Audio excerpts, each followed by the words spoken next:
Good evening. Once more, we return to the skies. Let's hope that what awaits us, though horrifying, is something we can endure.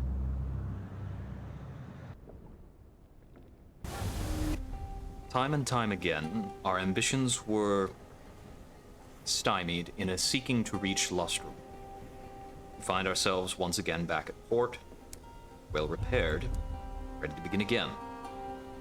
We do not have a lot of supplies or fuel to manage. So if this journey does not bear fruit, I fear we will be,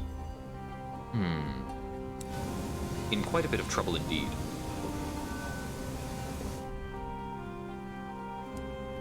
We have acquired some measure of crockery. We shall deposit. Our heading will be south through Carillon, and then an attempt to come back around the southern bend into this murky region, where I believe, hopefully, we should encounter Lustrum. Among our possessions, there are no port reports, and thus our wealth is quite limited. Take a moment more to assess and ensure. Yes, it looks like the audio balance is good.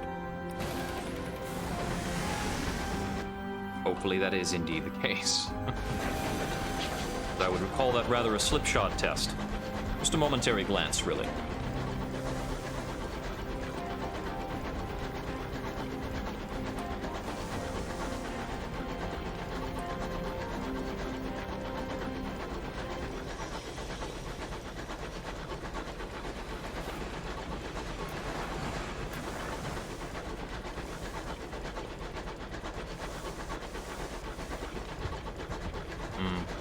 Flutter looking somewhat like a face there.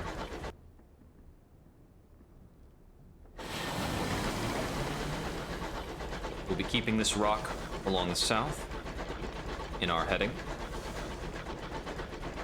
until we reach the pass that goes into Carillon. We'll dock at Carillon for a bit. We have some business. It seems a few of our fellows wish to moor there.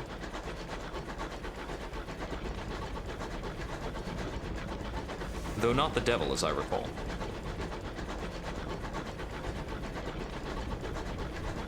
The rat brigades had business in Carillon. The sky grows cold.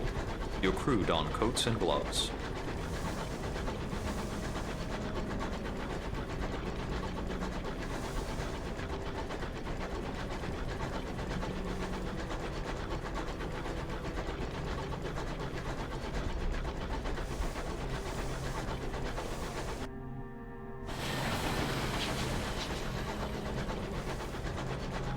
Possibly violence, perhaps just a traveler. Not the sort of thing that merits risk. Not right now.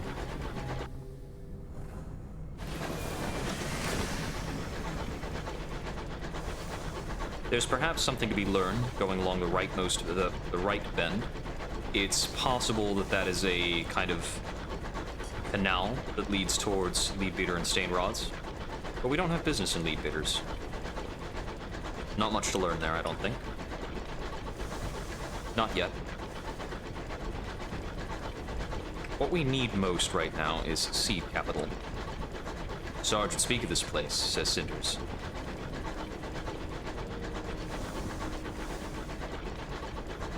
This part you can sail right over.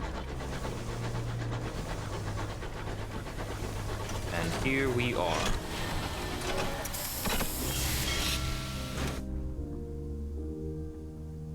An overgrown shrine. This is new. The path leads you to a broken statue, seemingly ignored by the devils of Carillon except for whoever placed the freshly lit candles at its feet. The face is poorly carved, but its features unmistakable. The burrower below stares at you through one gemstone eye and an empty socket.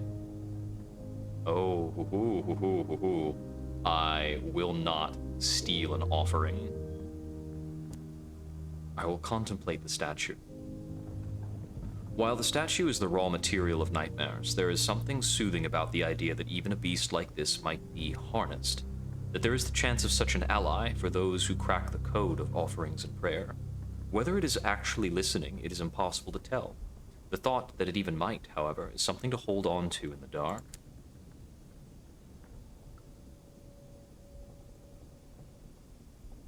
We will write a port report at the foyer. Always worth doing. Now, let's ask about Sarge's stuff. She glances up when you enter her office. On noticing the Rat Brigade, her eyebrow raises a fraction. We've never satisfactorily answered the question of rodent souls. How can I help you? She addresses you and ignores the rats. It transpires that the Devil-S is able to locate Sarge's file remarkably swiftly. She does not hand over the slim folder, but reads it in silence. There, I knew he'd specified something, that those who come looking for that which is entrusted to us must first undergo penance, to avoid a repetition of his mistakes. You'll require a shift in perspective. That can be gained in the checkerboard garden. Well, a shift of perspective we'll have to attain if we don't already have one. I don't think I have one stockpile. I misclicked. That's not what I meant to do. You need to go to the checkerboard garden. Here we go. Penance of a shift of perspective. We've half a chance. We may endure some terror along the way as a result of several punishments. There we go.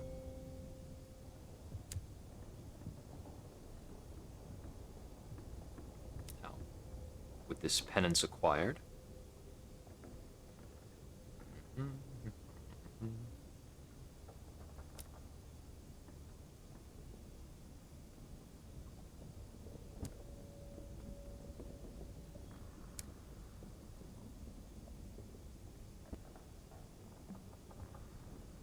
Presiding Devil-S smiles at the unhappy expressions of the rats. Much better. She passes over a single piece of paper from the Sarge's file. It smells of incense and jasmine.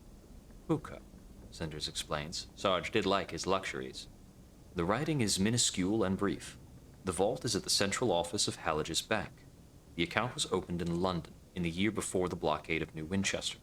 The Devil-S is already working on a new file. You have apparently been dismissed. There's the work done for the Rat Brigade. There's an opportunity to acquire barrels of ours, but we don't quite need them. And we don't have a ton of sovereigns to spare on such things. So the only consideration then is, do we want to spend more time on penances and assisting others? Let's see. With regards to penances, it doesn't seem we currently possess any. No. Unless it's kept in the profile. Ah, qualities of the soul. Our soul is stained. We have a penance of enlightenment. Our soul is cold, flickering, and stained. A few problems, as the devil would put it. The devils, I suppose. It's not a single proper devil. And amongst the journals, a professional penitent would like 1 ordeal, 1 deprivation, 5 endurance or 5 excess, 5 deprivation or 1 deprivation and 1 ordeal, 5 inescapable truth or 5 endurance. So it seems as though ordeal is holding us back quite a lot. I recall that the penance of ordeal requires irons. We're not quite good at this. I'm gonna give this 1 or 2 tries. No, it's really not looking good. We'll come back later.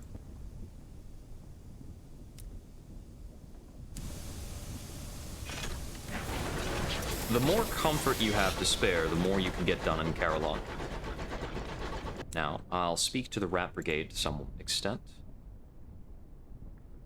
They don't seem to want to leave your locomotive. They need the numbers to the account. Where do they think they'll find them? I may have other goals. Albrecht twitches his immaculate whiskers. You need to find Vilma, our strategist, but it will be awkward. She was Cinder's paramour. There is a snort from somewhere in the nest. Albrecht continues. We lost touch with the others, but Vilma will know where they are. And when we open the vault, you will have a share, of course. The last I heard, Vilma was residing at Perdurance as a pet. Albrecht's expression speaks volumes.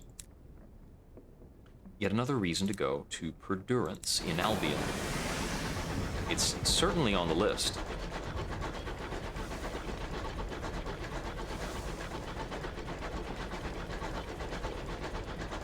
Alright. Soon, we may find ourselves under threat.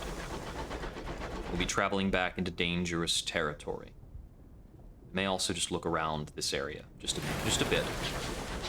We have some leeway to scout. We can buy more supplies at Carillon if we need them. Fuel is harder, as is surviving without any more plating than we currently have.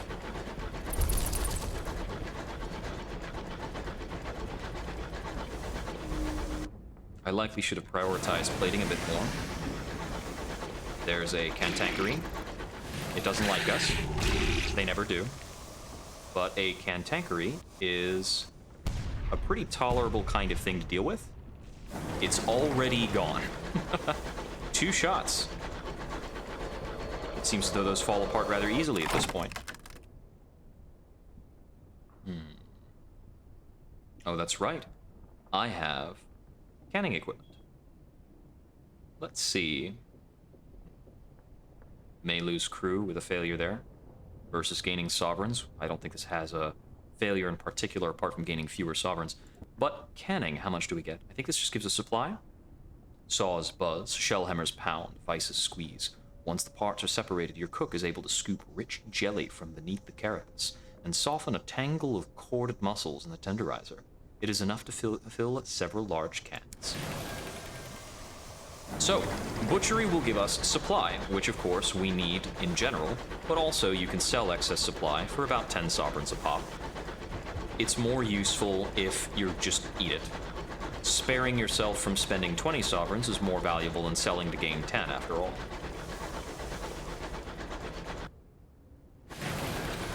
The south is in a saying point, and now we're moving up into unexplored territory. This is, of course, the part of the map where we need to be most wary. More supplies also means more continued scouting. That can be mined. Something was found. I think it's over here that we found something. It's not what we're looking for. Okay. I'm hoping we don't need to be going towards the grave of the Silent Saint, but it's possible that we do.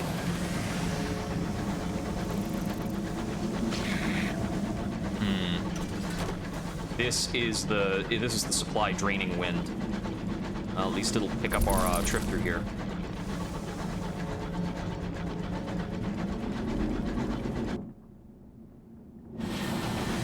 And it's carrying us right over to a scribe spinster. We're going to try and slip behind this one.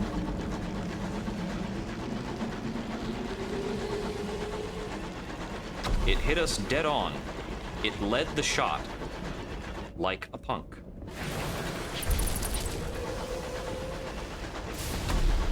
That one didn't hit. Fell short. There it is. How awful. How simply awful. Missed. Another scribe spinster over that way. You can't shut off your lights to avoid things in skies. You could do that in seas. Go undetected by going quiet and dark. So, no kind way to get to this. I think actually our safest trek is probably this way, through the Bonnie Shepherds, around this long thing, past the grave of the Silent Saint, which does feature a curator, and then through this Ruit's Ridge. We might also have a bit of a safer traversal going south through here and back around to Carillon. Mostly. Dwarfing them all, the impassable immensity of the Mother of Mountains.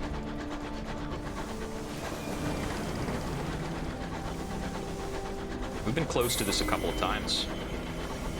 A new port, less terror, we found Lustrum. Excellent. First thing that's going to make me feel good about this is providing them with their munitions. Money. We've improved the fortunes of the Tacketies, bringing a little bit of balance back to the region. Oh well. Sweet Jane takes the munitions herself, hauling the crates into the back room with surprising speed. She refuses to be drawn on why she needs them, but she does throw in a significant bonus when the subject comes up. There's a bargain available for verdant seeds. Somebody needed verdant seeds. I don't mind picking them up cheaply. It's only 3 hold space after all. So then, let's see what we can find. The vagabonds, first of all. After some time, the door eases open. A doddery... let me do the whole thing. You follow the vagabond past Lustrum's outskirts into the whirling whiteness beyond. Miles from civilization, you find a mansion half buried in snow, perched on a rocky outcrop. The vagabond wades to the door and slams on the iron knocker. After some time, the door eases open. A doddery butler peers out, his face so downcast it looks half melted. "Welcome back, sir," says the tragic butler wearily. "A letter was delivered in your absence." The vagabond is evidently quite wealthy. 10 bedrooms, a kitchen that could staff a dozen cooks, a chandelier that drips with diamonds. Princes have lived less ostentatiously. "Ah, you should have seen it in its heyday." Vagabond rubs his hands before the fire. "Warm, noisy, bustling with staff and guests. Our parties could be heard in New Winchester, isn't that right?" "Quite so, sir," says the tragic butler. "I struck it lucky in the mountain, you see," says the vagabond. "Found enough hours to make me rich. Rich enough to buy all this and more besides." He claps you on the back. "All the luxury in the world can't compare to the majesty of the open sky, though, right, Captain?"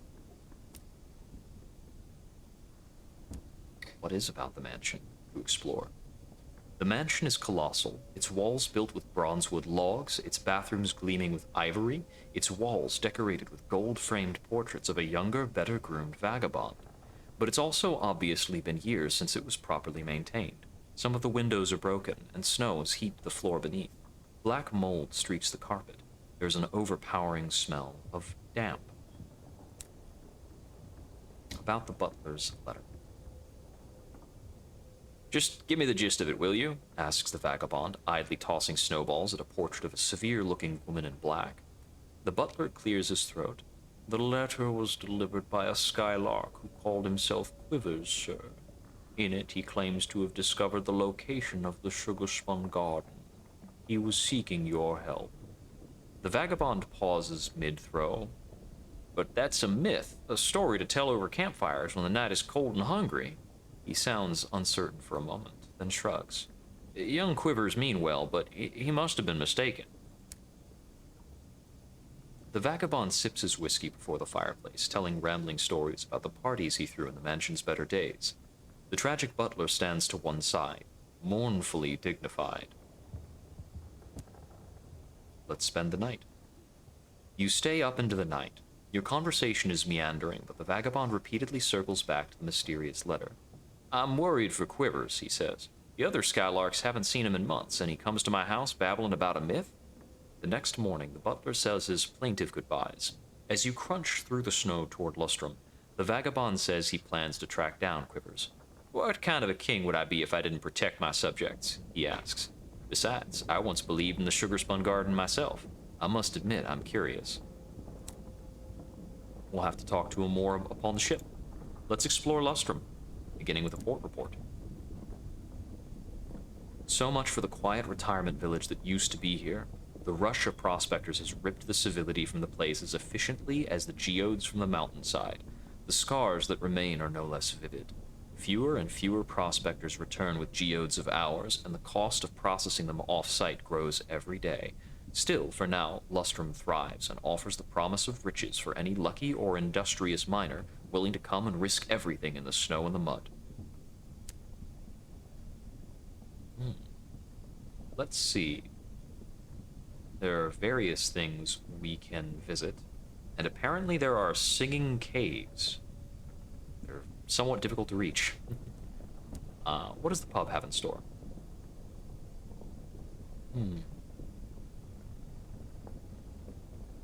Irritable miners jockey for space by insufficient fireplaces. They pay for the overpriced drinks with their dwindling coins or lowest quality hours. A few fortunates bear the mark of minor success, the baby soft hands that come from regularly handling unseasoned hours.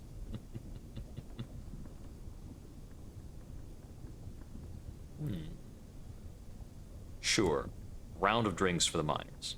Alcohol, the great leveler.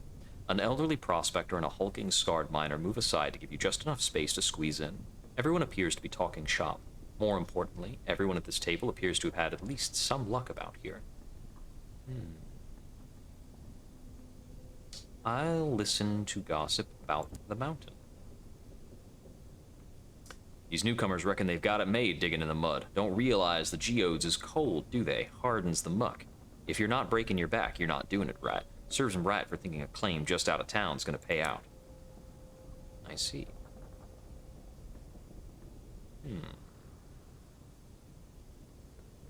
Let's approach a figure in the corner. The cloaked figure beckons to you. Valuables for sale, it wheezes, its voice throaty and high-pitched. Exchange for buried time, yes, please?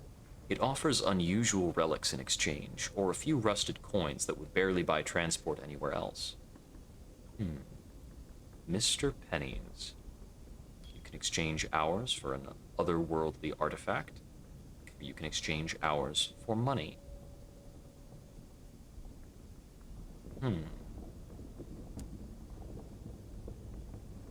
Everything ends, the figure wheezes, even law. For everything a reckoning. Need help, need hours, postpone reckoning. Shadows with thistle ropes and broken wings, waiting on riverbank to catch final breath. Everything dies, must outlast. We trade, yes, trade hours. We trade hours now, yes, good quality merchandise.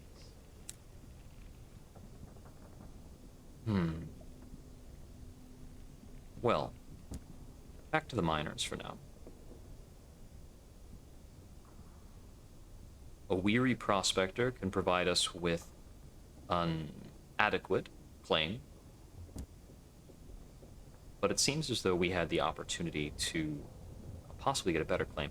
What about Murgatroyd's Golden Tea Shop? An oasis of London civility and culture in a town with little of either, Melusine Murgatroyd stands proudly behind the display of fresh scones and slightly yellowing cream buns. At small wooden tables, successful prospectors and their significant others welcome themselves to the world of the nouveau riche, the spot of afternoon tea. Pinky fingers stand proud and erect from bone china cups, covertly topped up with moonshine. I see. Well, how about a lovely spot of tea? Eventually, it is your turn to be served. You are invited to choose your preferred blend. Empress's Favor. Taste of home. Familiar, comfortable, with just a hint of lingering bitterness. A true Londoner's blend. Your terror has fallen. You've sampled Empress's Favor. Speak to Melusine Murgatroyd. She single-handedly runs both the family business and the family business. Unless you count the small gaggle of overworked and underpaid maids, which Melusine does not. Smelling faintly of burned hair, she tinkers with the latest invention intended to be her ticket out of both this no-horse town and her father's control. Eyebrows, she confirms, are a small price to pay for scientific progress. Let's see. We can trade 2 uncanny specimens for a savage secret, but we have a lot more savage secrets than we have uncanny specimens. What of her inventions? Melusine glows with pride as you examine her mostly untested inventions, the clockwork lens array that offers superhuman levels of telescopic sight, provided you can insert all 6 sharp brass hooks under your eyelids. The internal combustion privy, ideal for handling unpleasant waste products and warming whatever's left of your house after the inevitable explosion. An automated pickaxe capable of striking Earth 7 times a second. Melusine nods, irritated. Pity about the minor bone-shattering issue. The only thing she won't let you poke at is a twisted arrangement of glassware and electricity in the corner. That's not mine, not entirely. I'm still working on that. Complicated. You know if you know. If you don't, I shouldn't say. Back to the shop. Let's see. We can seek our own claim using 100 sovereigns. There's also the Windward Company here, a windward processing factory. Unlock when you do not have Lustrum of Blow for the Tacades. Turned away at the door. The whole facility is out of bounds. The guard is uninterested in any business you might have. I think either faction, if you get them on the downturn, runs off to Lustrum. So that would be the Windward Company here, if they were on the downturn. Now then, claim of our own. All claimants must hire an hour harker to escort them on the mountain. The hour harkers all agree on the importance of this. Stay close, friend, warns your hour harker. He grins. Or not, you've paid already. He lights a vapor lamp, glowing purple like the gases of the nearby nebula. It occasionally sparks with little flecks of green. Soon enough, the lamp is the only light as you move out to the treacherous, mostly unclaimed edges of the mountain. Occasionally, he stops to sniff or to drag a foot through the snow and mud in what looks like a line. Finally, he seems satisfied. He shoots you a mostly toothless grin as he lights a cigarette.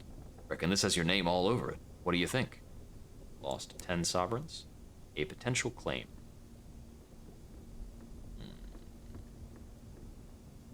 This terrain is rocky. Occasional scrub pokes through the snow. A heather-like substance known to be highly toxic and irritating to the skin. The snow is soft and fluffy. There are no signs of other miners this far away from town. Well then, let's try to stake this. Quality of a claim gives you a 48% chance of success. A failure. You plant your flag, only to hear, "Hey, what's your game? Claim jumper? It's a claim jumper! It's a bloody claim jumper!" You turn to see an angry prospector in your face and a rapidly disappearing hour harker quite some distance from it, still with your money in his pocket. Now that you look more carefully, there is indeed another flag sticking in this land. It's white and covered with snow, but definitely there. We can pay him off. Accidents happen, which is a little sinister, or perhaps more than a little, or we can politely withdraw. Let's pay him off. I've made money recently. He reluctantly accepts the offer and shuffles off. Hopefully, that does not say anything about the quality of the claim you just purchased. Your prospecting continues. So, now we theoretically have some prospecting. I think that is addressed over at the claim fields. Yes, we have our very own claim on the mountain. I can visit my claim. It would not do to leave it for too long. Claim jumping is rife. Kinda heard that, yeah. Okay, we can assign crew to work the claim. I'm going to assign 5 of them. This is why we got extra crew space, so that we could do stuff like this. Your chosen crew disembarks, both volunteers and volunteered. They should quickly get the hang of things. Don't forget about us, Captain. Back to town. Alright, if we come back to Lustrum later, we will theoretically have some hours. And I think there's not much more to do here. No further opportunities. I can restock on fuel and supplies. There's not a strong reason not to do that. Okay. I think our best bet on getting out of here safely is to go this route back to Carillon. After which I could cut through here to try to go to Leadbeater and Stainrods. Maybe go back to New Winchester. I actually am a bit short on opportunities right now. I don't have crockery for Port Avon. I had some goods to go up to Port Avon, and I could actually start making my way to London. I would like to get better hull plating or another ship entirely before making my way into London. Going there on 30 hull seems quite a bit risky. So we need about 3,500 sovereigns to afford a new vessel. This should be about the heading.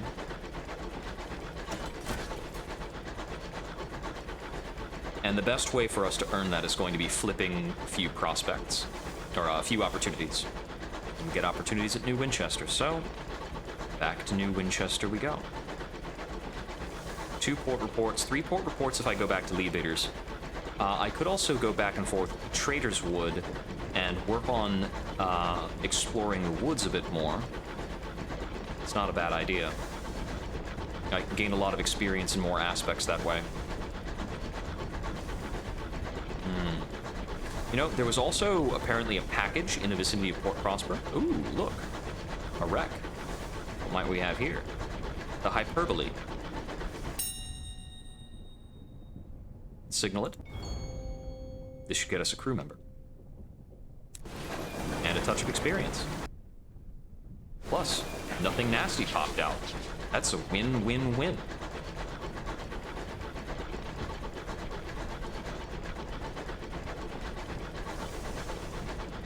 I think we've actually come across the Hyperbole before.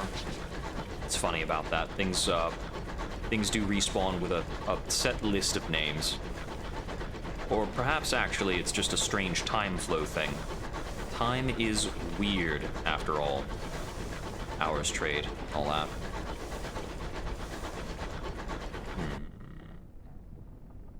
Yeah, I'm not really looking forward to exploring more around here, so I'll make my way up to Carillon, and I think I will cut east, because if we're lucky, maybe we'll find Titania between Carillon and Leadbeaters.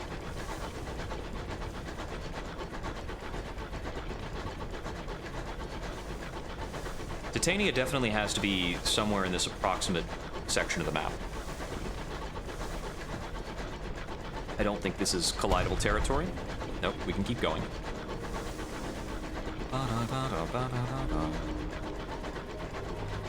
Mother said illness is all in the mind.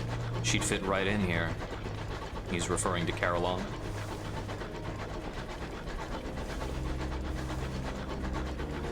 Largely does have the look of, an old school, sanitarium, is that the word?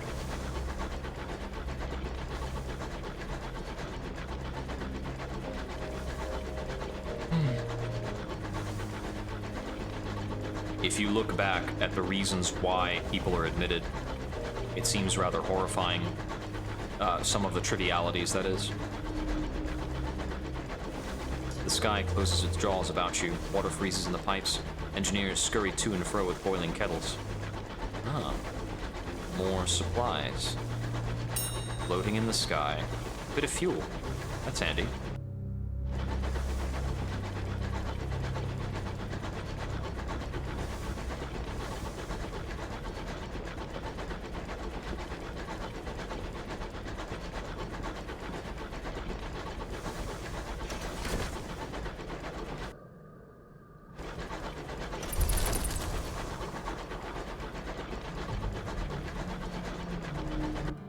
Some vines. Aha!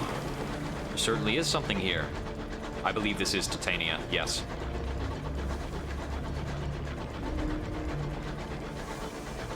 Chores to be, carcasses float outside. Weapons ready, orders Cinders. We're near Titania. It's not that Titania itself is violent, but it certainly is a target for Chorister bees, being that it is a giant flower.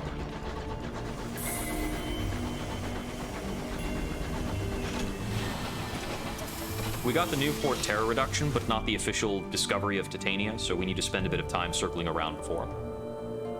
Oberon's Landing. Port unfurls itself, welcoming you ashore. Titania is cupped in the petals of a colossal orchid. Heady with scent, lurid with color, an enclave of bohemians have made it their home, seeking inspiration in the wildness of the Reach. Port report first. Such a beauty, such a pity about the nearby Chorister hive. What is Titania? Question with no easy answer. To the poets, a place of inspiration. To the stoneworkers, an untouched slab. To the playwrights, a blank page. A place of tranquility, of creation. And your interviewee pauses, suddenly looking worried. Do you hear buzzing? Apologies, must get inside. You can't see or hear anything, however, and must assume it's just force of habit. First among founders, she gets Titania's only office. Titania's petals fill the air with a perpetual perfume, but eventually you become accustomed to it.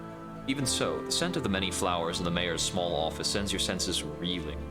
Obviously unaffected, she sits behind her desk and gestures for you to take the other chair. How can a place flourish out here in the dark? A spectacular place, isn't it? We couldn't believe that nobody else had colonized it after, well, whoever built all the crystal domes and spires. Honestly, I can't believe our luck. Work in the port? The rhapsodic mayor shakes her head. I think you will find us most self-sufficient, Captain. Enjoy your visit. Take in some poetry. If I think of anything that we might require, you'll be first to know. Well, back to the main square, then. And let's explore. The Jewel of the Reach. But what is that buzzing in the distance? It specifically states, return to Titania later to see how it is faring. In Valentine Square, we may go to the Porphyry Font. A veiled pavilion rests in the curve of one of Titania's great petals. Here, the melancholy poet gathers stories from skyfarers. She then arranges to pass them on to any artist or writer willing to pay for inspiration, to spur their brush or steer their pen. We can donate several sky stories to gain sovereigns and experience. We can also donate visions of the heaven, or theoretically moments of inspiration, or a captivating treasure. Each of these donations, this is available in a few different places for different commodities. It's usually not the best translation you can get, but it's a way of bulk offloading materials that you have in excess of to gain money and experience, which is always pretty handy. We'll give up 5. We've gotten quite a lot of sky stories in the progress of the Vagabond story.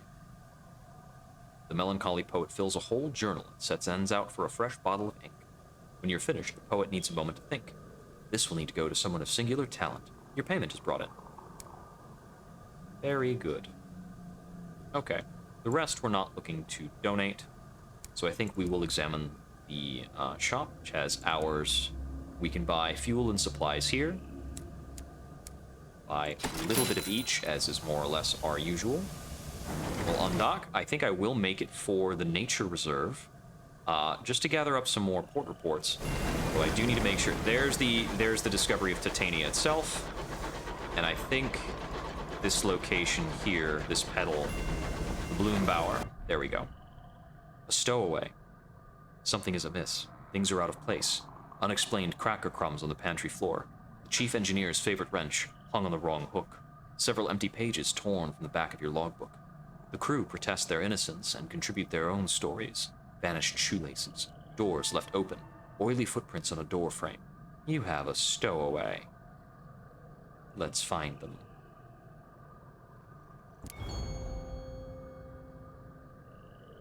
After an hour, an indignant stoker drags a sooty-faced urchin before you. Found her hiding in a supply crate in the hold. She had a right little treasure trove in there. Cutlery from the galley, Jones's Bible, and my best socks.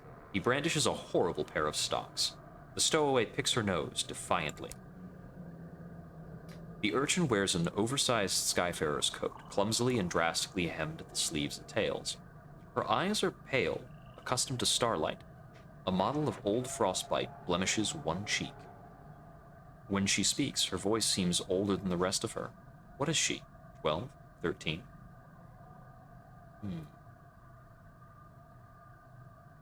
We can get a mascot. What is she doing here? She shrugs. Just catching a ride, she says insolently. I've been catching engines across the Reach and Albion for years. Seen half the sky, I have.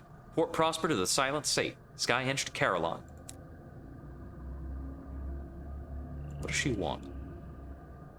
She's taken aback by the question. But no one's ever asked before. Usually there's a lot of shouting, then I'm chucked off at the next port. She thinks about it, looking around the bridge. She's a good engine. Loyal. I'd like to stay, she decides. Until such time as I don't. I will let her stay. We acquire a sky-worn urchin. Welcome aboard. What, actually? She salutes you inexpertly. You won't regret it. I can help out, like. I know my way around an engine, and I'm no stranger to the sky. I know stuff. I could teach you. Perhaps another time, you tell her. You shake her grubby hand and send her to bed. It's past her bedtime. Now, considering officers, in terms of our mascot, The Blemmigan Voyager is 2 iron and 1 mirrors. The Skyworn Urchin is worth only 1 heart, which makes me think that she can probably advance. Onto the bridge. She's been in the galley, teaching the crew new swear words, but she prefers the quiet hours up here, with the stars stretched across the forward window, and the clock ticking softly from the wall. Together you pore over the charts, sharing stories of the places you've been, and speculating about those you haven't. I likely need to trigger something if she's going to improve. Then again, she is also a free mascot, so it may not be any better than have a mascot for free.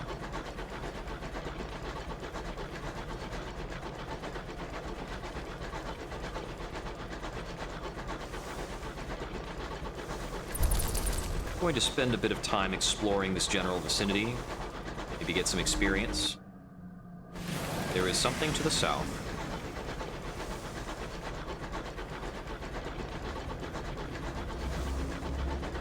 I believe we're likely close to more Chorister hives, and we could possibly get more gourds of Chorister nectar if that's the case. Valuable, valuable stuff, that is.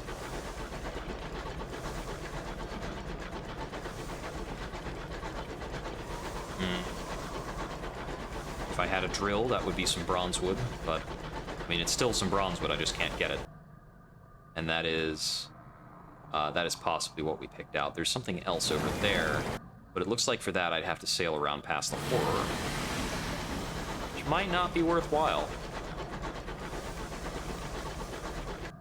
Okay, so it looks like there is probably a gap there, but we're gonna hook back around. Oh, nope, this is just a little, like, gap. Nothing.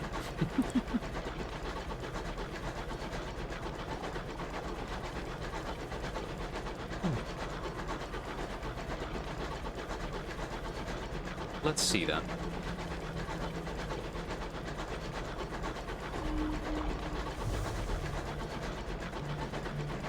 Titania is like a brooch. I want it. That is quite something to say.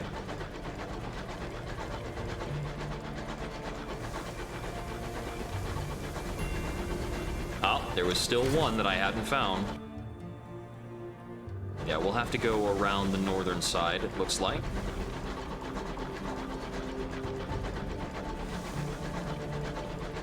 With that, I've found, I think, almost all of the places of interest in the Reach. There are a few exceptions. I haven't found the lift to Eleutheria, which I believe is somewhere around here. Well, not around here in particular, but somewhere in the Reach. There's a lift to Eleutheria and the lift to Albion, which I haven't actually gone to. I know that the Albion lift is behind Port Prosper. There may also be some other horrors or wonders that I don't keenly remember.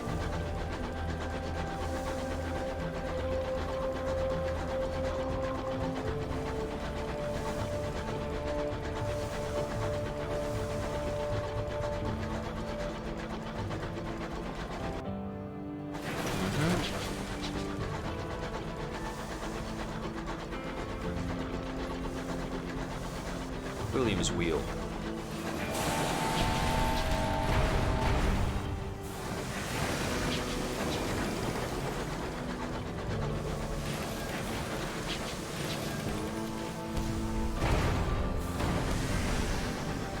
Ah, that might have finished him off.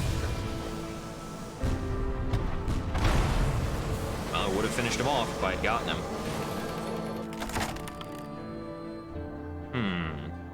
I've got enough hull damage that stripping the engine should be worthwhile. 10 recovery is about 20 sovereigns of worth, which is about the average drop that you get out of those marauders. Give or take. The undergrowth draws in. The calls of unknown gargantuan beasts rattle your engine. Here, the Reach runs wild. Come to think of it, I haven't acquired the wings of a Chorister bee. Or have I? Let me check my possessions. It doesn't appear as though I have, and I believe that would be under possessions rather than profile. Yes, it's not being tracked as an event or a peculiarity. So, I believe that is desired by the phlegmatic researcher here at Leadbeaters. I ought to try and acquire some. I've got a perfectly intact ship for now, after all. Let's see. Going south towards the Jeticus hives would be the fastest way to do that, and probably the most profitable. So, let's take a trip down to the Jeticus hives, then we'll come back through Laidbetter and Stainrods and see if I can chat with the researcher. He might still be busy with the ants that I provided him before.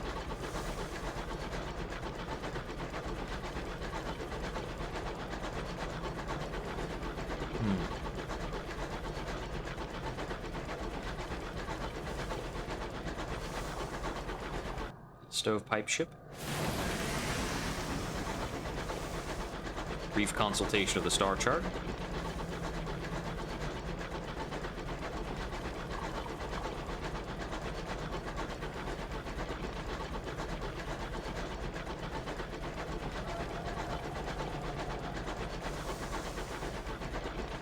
Seems that dark spot was worth a bit of extra terror. I'm not always certain how that can work in some of the various regions. There are a few minor things that can impact it.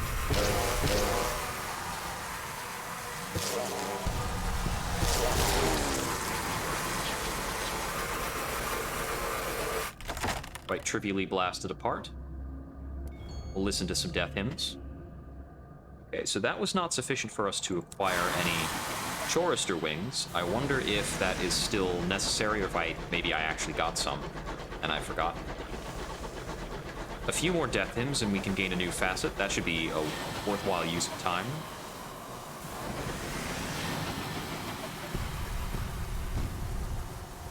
Just out of reach. Wait for the heat to dissipate.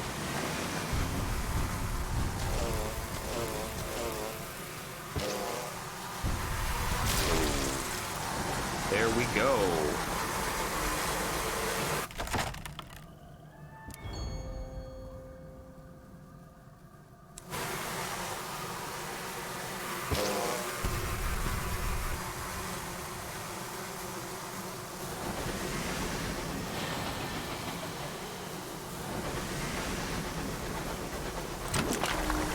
Snatch it a bit of honey.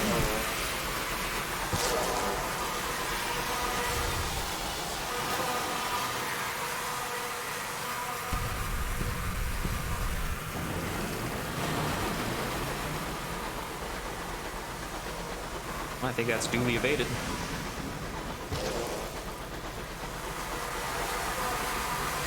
They're quick, but they won't catch us at that rate. Oh, they might catch us at that rate.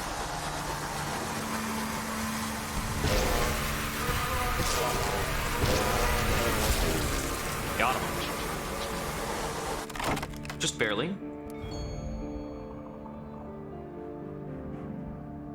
The sound is memorable, but notably distressing until that high C, which makes your teeth itch. Afterwards, are you wiser? Are you stronger? You are not less so. The bees die. You live.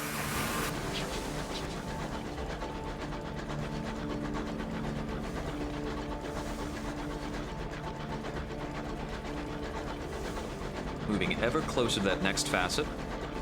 We only need about 650 more. Yeah, we gained a little bit of a terror bump through that stretch there.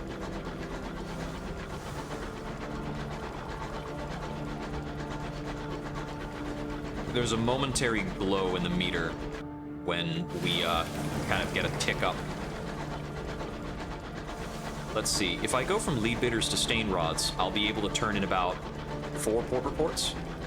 Let's see, Lustrum, Carillon, Titania, 5.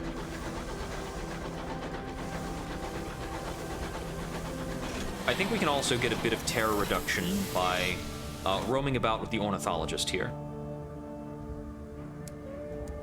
At the bazaar, there are munitions available. Always picking up on things that are cheap.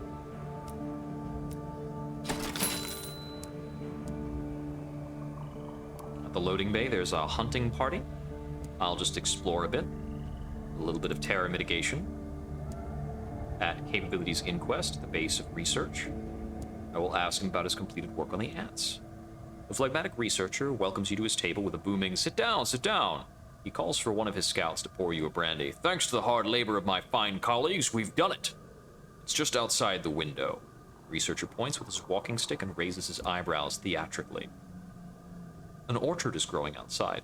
The trees all bear, well, one cannot say fruit, for they bear potatoes or carrots, while others have ears of corn hanging like pine cones.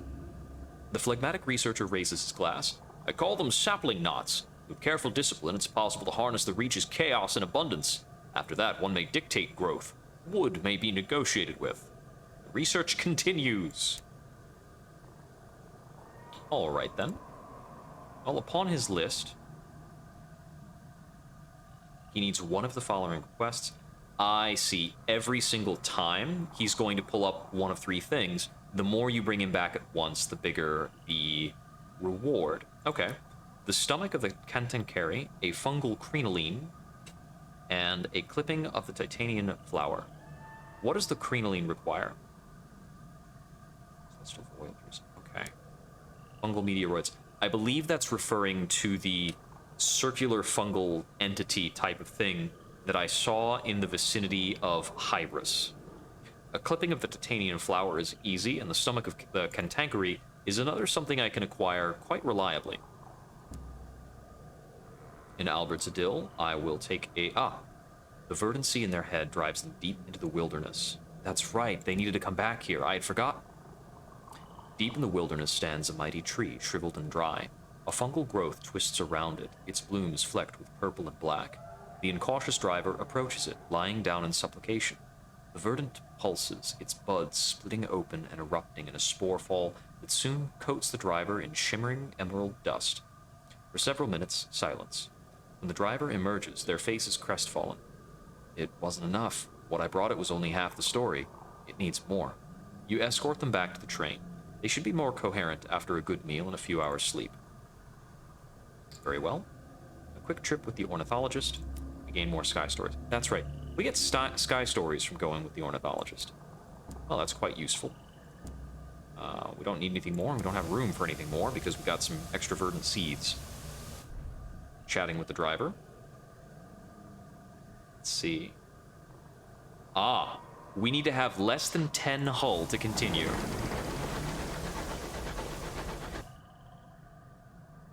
Isn't that something? If I'm going to Palmyre's, I might as well take this new route up through here. And if we run into some kind of fungal creature to fight, we need to take damage anyhow, so perhaps we might as well.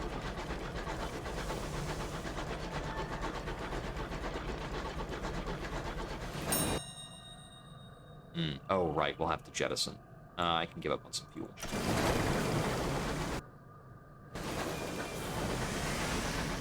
It's a shame, I was just about to tick over on supplies.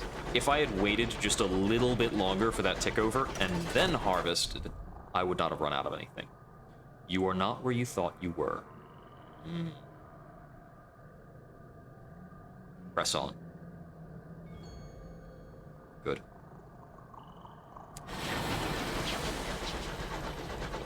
I noticed there that if you've angered the burrower below, the event will change.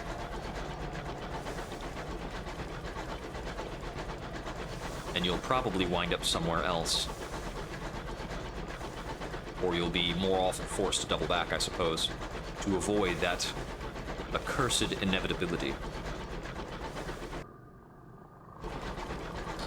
An avoidance of the unknown is at times healthy, and at other times, not. Sometimes you just need to stare into that bleak horizon, embrace the mysterious, to find something truly new.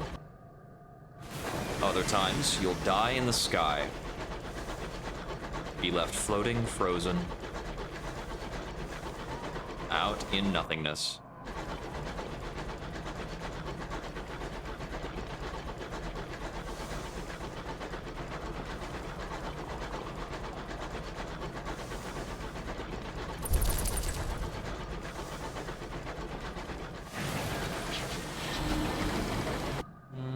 Scout found something up here.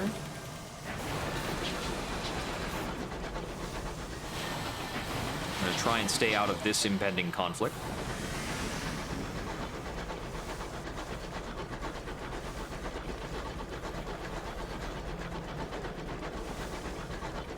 Those two are very likely to start shooting at each other at some point. Oh, maybe there's not a way up through here. Well, let's see. If there isn't, there might be a way through here, and I do still have the fuel to check. 4 fuel's a good bit. We have a lot of, we can venture pretty far. We could possibly make it to Hybris with this. But it wouldn't be pleasant. There's a lot of sunk cost in venturing to Hybris. And right now, not a lot of gain. If we had an opportunity that would lead us to Hybris, maybe. Even then, we need a lot of hold space.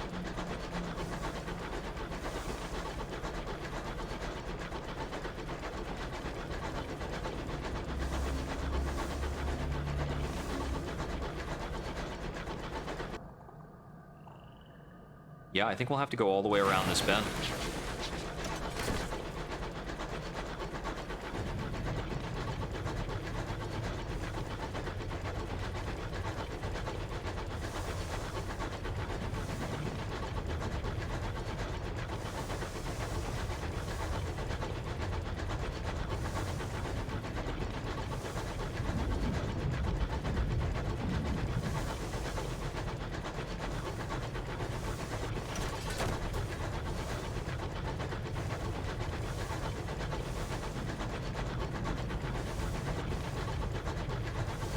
Sometimes the atmosphere can get to be enough that even the ticking over of supplies make you jumpy. Quite unfortunate.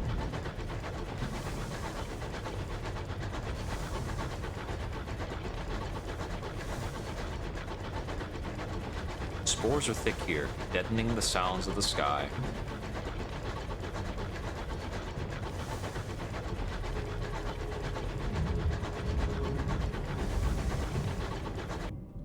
I wonder if from time to time it's better that the sounds of the sky be muffled.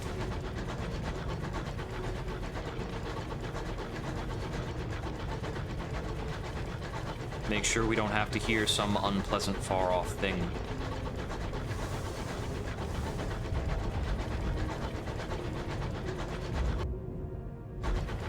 The high wilderness is at times so unfortunately full.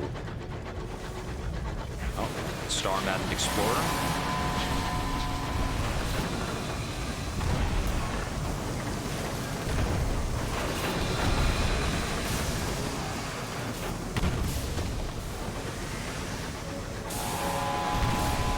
Things do love to ram. Oh, it just tore itself apart right there.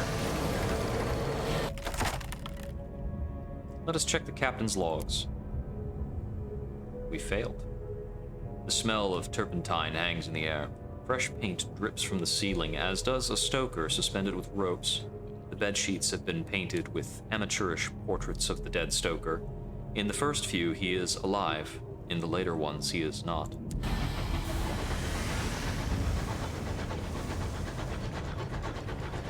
Quite grisly indeed.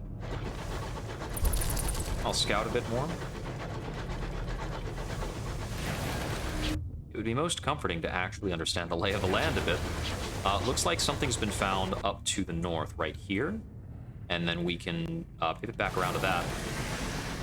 Right. Looks like that's a little bit of an alcove. Generally speaking, these little alcoves and dead ends are worth at least a little bit of experience when found. They tend to be named locations. Chances bloom.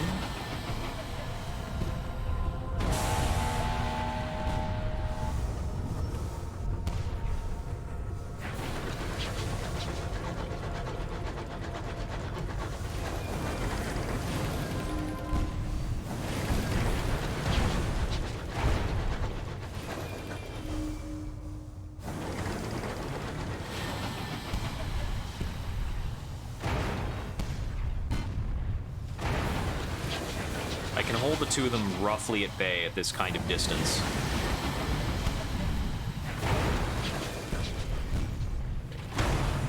One down.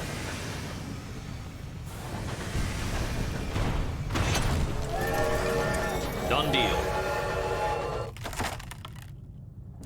Loot the hold. We've gained a good bit of terror in that spate of combat, and also because we've been flying around a lot. I'll go for something unusual. It's almost always more worthwhile, even though it's mostly just been gossip. A new facet. We have the opportunity, possibly, to take a close call. It hasn't appeared. What is this? A seance. Anyone's obsessed with the occult. A flamboyant army of mediums claims to be able to pierce the veil and communicate with the dead. Metamorphosis, below stairs, family footsteps, and interlude with gold. This is peculiar, and it gives us access to mirrors and veils. Your hands held those of the guests to the either side, clamming in the dark. The medium's voice was raw and yearning. Why were you there? You were a plant. You used a concealed device to contribute eerie knocks and groans to the ambience. Everyone there wanted proof of the impossible. You merely obliged. I'd rather be a plant than a believer, that's for certain.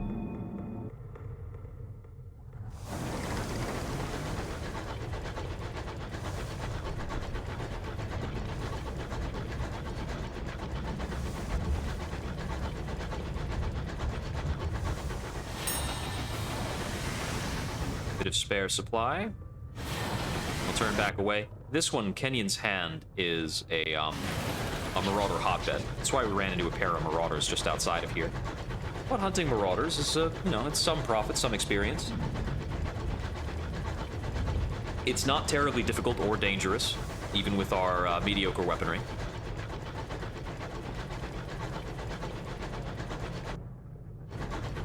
I'll have to come a good bit into this little alcove. And then we back up to the surface. Discontent. Yes, the dead are hungry. I'd rather not pull in more nightmares. Or burn more fuel. I actually can spare the supply. It didn't take long for Skyfarers to shed their ridiculous old nautical superstitions and replace them with ridiculous new ones. Still, better keep the crew happy. The rations spin away into the stellar mists. You will mourn the biscuits. Some of them had chocolate on. Terror has fallen, but only just a little bit. You don't deal with a lot of terror for that. It's, actually quite an expensive interaction. But, that's terror for you. It's bad. Travel from home, yet cling to past comforts. Fascinating. Ooh, we can trade munitions for bronzewood. That is a substantial gain in value. I have one bronzewood. And there's still something down here. What might we find? Something that we can't loot. Very well. And I think that's the end of this little venture. We need to hook back around to Palmyre's so we can resupply. I jettisoned supply because I know they have it, Palmyre's, so it's not really a lot of punishment. Let's see. We can get like one more block box of supplies. Get ourselves a bit of another port report.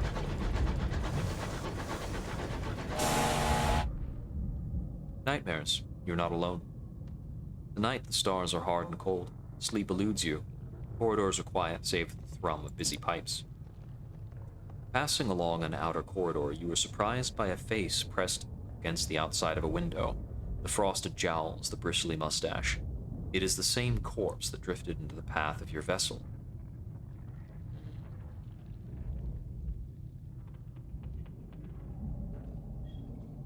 We'll steer into a passing scree squall. That should pelt it off. Your engine could take a few knocks. Taking some damage. The scree thunders on your hull like gravel on a tin bath. The corpse is bashed away. Was that last look on its frozen face surprise? Affront? Disappointment? Toodaloo! I don't really want to fight it around that rock. That seems annoying. So we're just going to make a way to Palmyre's.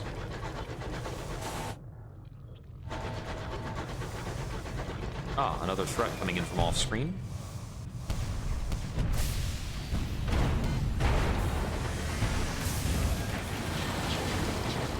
Okay, that one was a good dodge.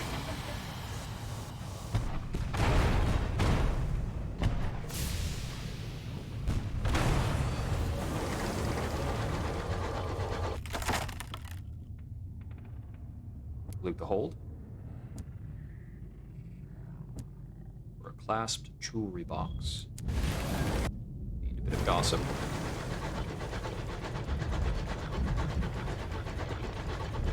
Naturally, getting our hull to hang out below 10 is quite tricky.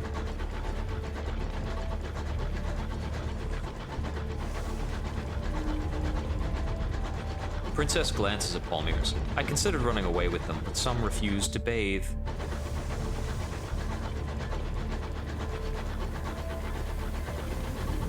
It seems a lot of folks think about running away with the circus, as if the circus has some mysterious power that draws them.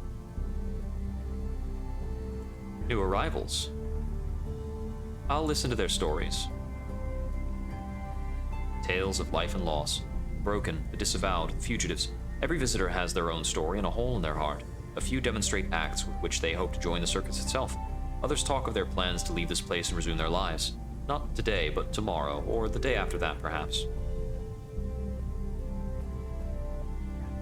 I can write a court report. I could purchase tickets, but I believe that won't do much for me. I still need to acquire a Scribe Spinster corpse and bring it to Port Avon in order to get much more done with them. I had forgotten I needed to get a bit more supply here, otherwise I could wind up in trouble. If I get another event that might drain my supply before making it to Winchester, that would be no good. Also, they do have some souls for sale, and I will buy them.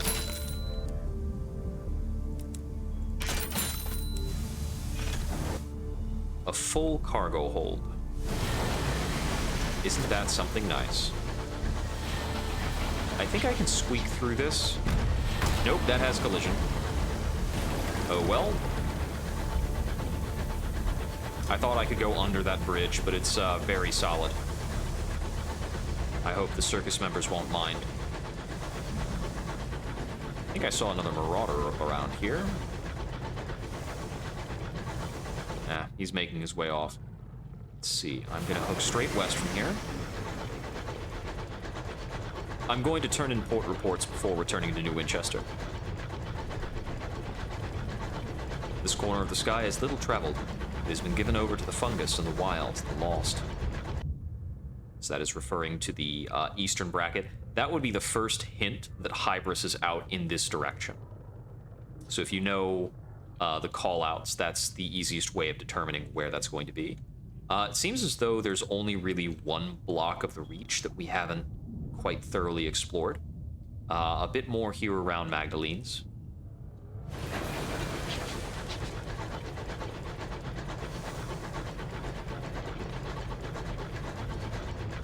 This is, of course, what starts to make it more appropriate to acquire a new vessel and make it and to go out to London. But I definitely want some seed capital, and I definitely want a sturdier ship.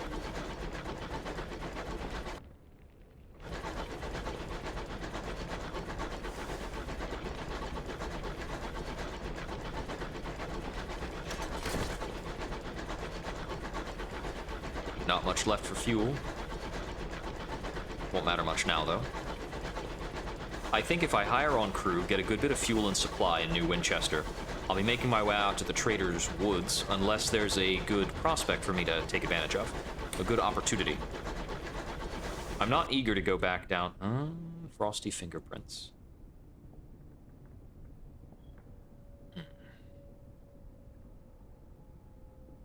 I will let the crew have their superstitions. Give them solace. They've spent more supply. Supplies continue to vanish from the pantry. Bowls continue to pile up outside the cabin. Periodically, the food disappears. The crew are less fearful now.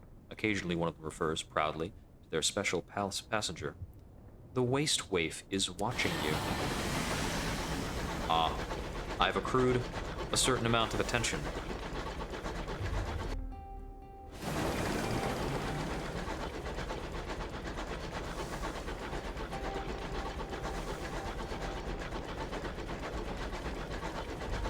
It seems that last time she took a crew member from me. I find this more agreeable.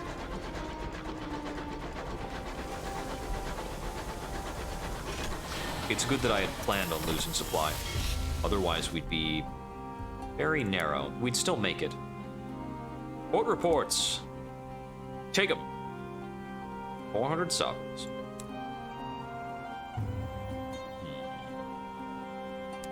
That's all we had to do here.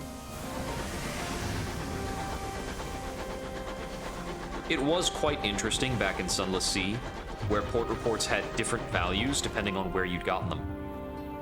Uh-oh. We are not where we thought we were. We don't have enough fuel to double back.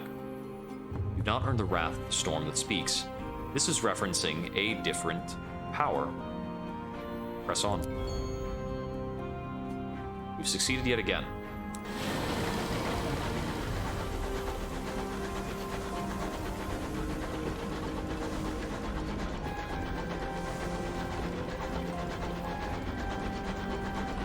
I've still yet to understand if failing those causes you to actually be transported. If that is the case, we could possibly die hanging out somewhere random. But I'm not certain if that's what they do. Let's bring on crew. Many of them. Relieved to be aboard. Full contingent.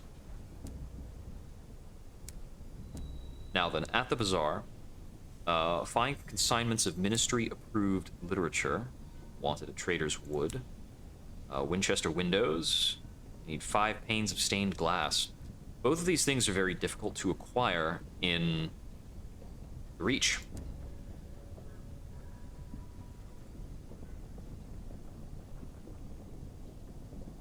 Let's see. They wanted crockery for Port Avon. I can deliver that while I'm on my way to the next thing, whatever the next thing happens to be. And let's see. That's the baseline. I'll think about more afterwards. Got 300. I could sell some of these munitions in hours just directly out of the bank. It's not a bad gain at this point. Literature and stained glass. That is not gonna happen. Okay, let's see. Oh, and if I sell some things directly out of the bank, I can afford certain things. I wanted to go. I need to be Victoria Market, selling out of the bank.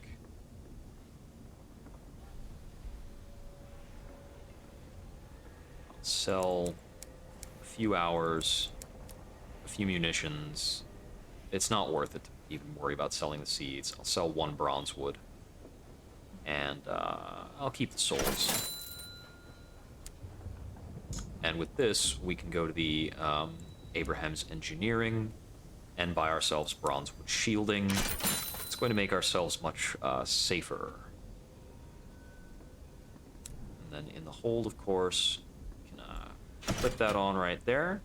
Now we have a maximum of 40 hull, although I'm not going to pay for repairs just yet. I think, given what we wound up with, I'm just going to buy more fuel and supplies. 1 less than that. Yeah, we'll go about it with this. And I'm just going to head on out to the Trader's Wood. It can take a lot of supplies to, It can take a lot of supplies to run expeditions. We can lose crew doing it, so we've got a healthy amount of crew. And we've got quite a lot of supplies.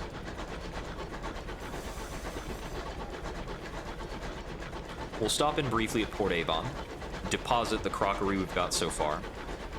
It's very unfortunate that those prospects are not really anything we can make good on.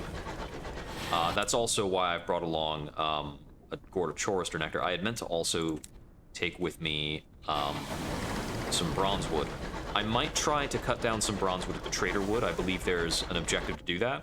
If I get that, I can take it to Port Prosper.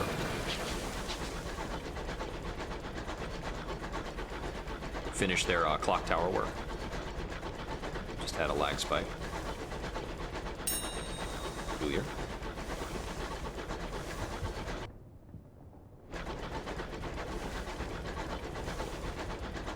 I could also explore for a bit west of Port Avon.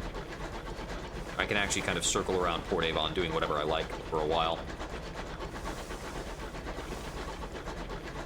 I can use Port Avon to fix almost any problem except for crew and actual ship repair. But right now we are angling to take a bit more damage. If we can lose 12 health, we can progress the Incautious Driver's story. Now, I can theoretically lose that 12 health by just ramming myself into a wall several times. It's not the wrong way to go about things necessarily. Progressing plots is paramount.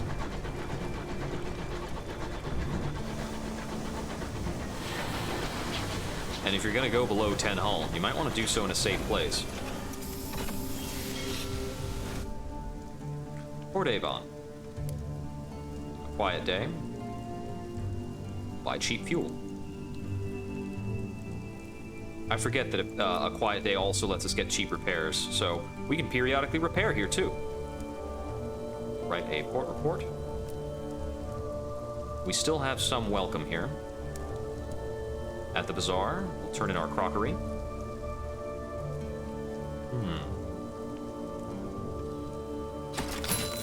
They still need 2 more crockery. Ah, they'll actually sell me ministry-approved literature. I'll buy a bit.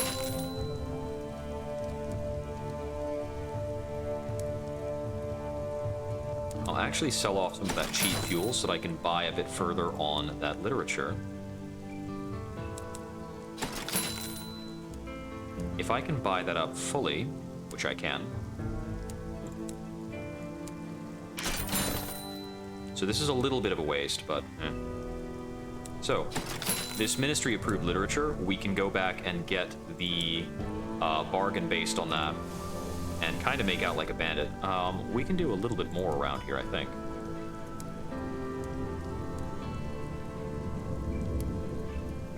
We don't have any new trophies to take upstairs.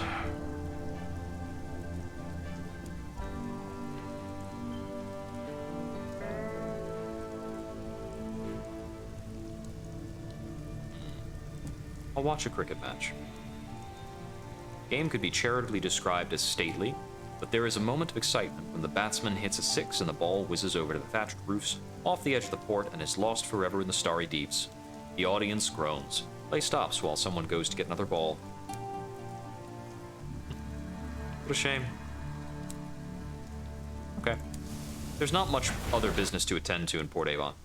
So I'm gonna keep pressing on to the Trader's Wood. We still have enough fuel and supply to continue about our previous objective of committing to some kind of exploration. Though it does take a lot of supply to explore in the Trader's Wood.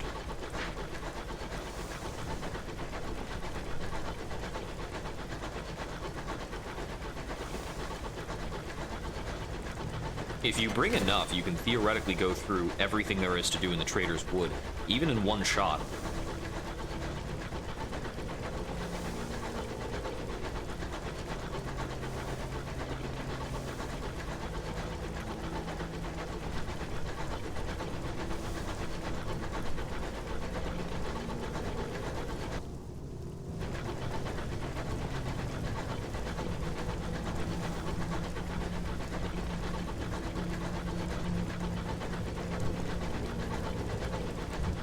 If I can acquire bronzewood here, then we can certainly go to Port Prosper afterwards.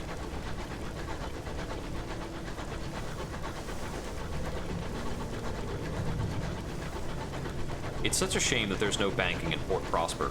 It feels like there should be a bank there. But you only get one banking location per map.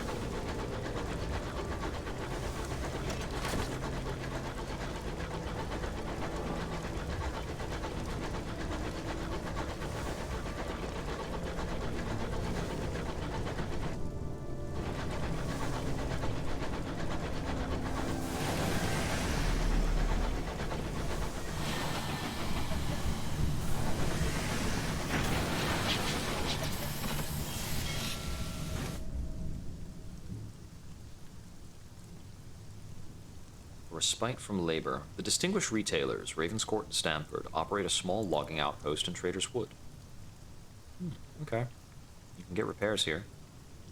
Stable employment.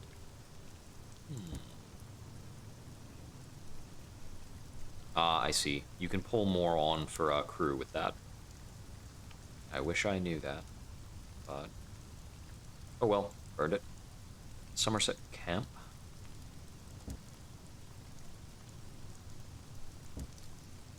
I believe I still need to make my way out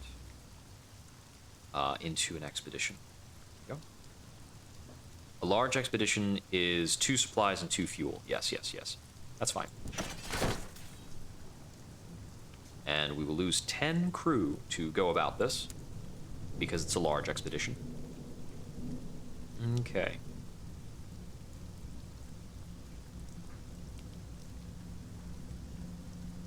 Yeah. You can just gather up bronze wood in general here. That's right. Expeditions is a way of getting bronze wood as well. But we're going to go for the Giggling Place. This is story progress, effectively. The sigils on the scythe suggest it is connected in some way. You're sure the name, however, is an error of translation. This is an expedition of moderate difficulty. The more crew you take, the easier the expedition, though you risk more of your men. Back to the forest. The field of purple flowers once again. What do they know? This time, we can learn.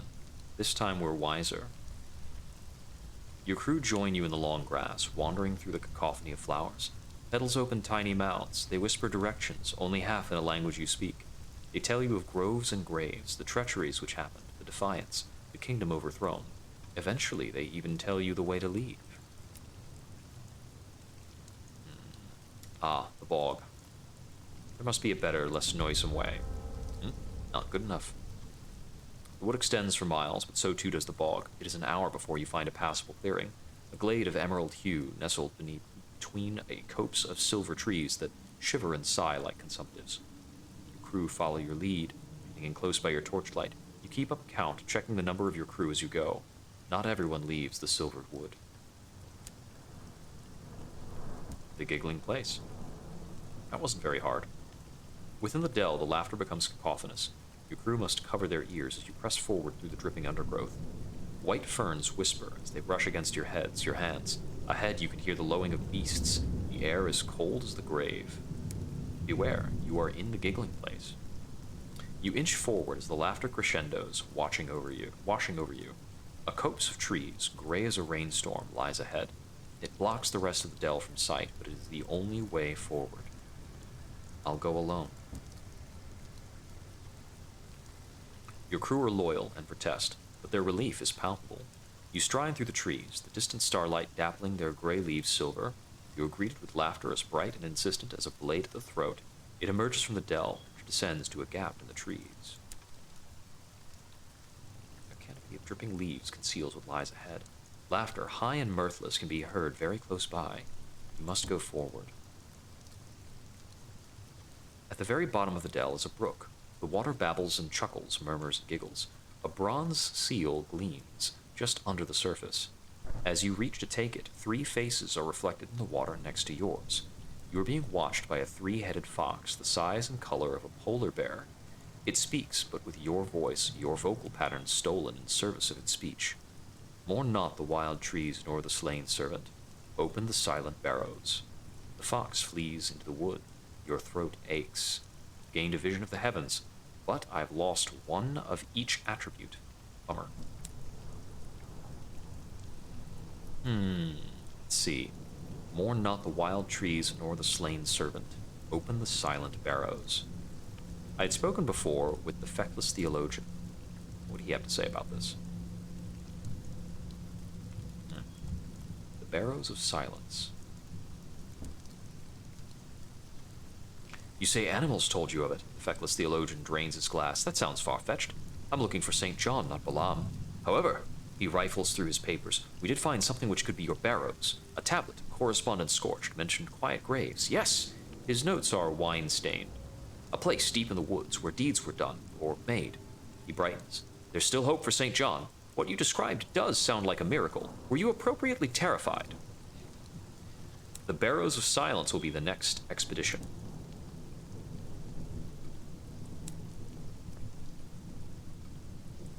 Alright. There's a bargain on Chorister Nectar, but a bargain on Chorister Nectar is still 100 sovereigns. We could buy 1 bronze wood, but we have bronze wood enough, I think. There's not really a need to buy it. You can always buy more supplies here to go on expeditions immediately. Oh, I think, I didn't get a port report, did I? Should be at the Parting Glade? Oh, yes, I was asked to flush out spies. I forgot about that. I'll write the port report first. As for spies in the Trader Wood, the boughs of the wood sigh as you pass under them, lantern in hand. Your crew press behind you as you vanish into the long dark of the forest.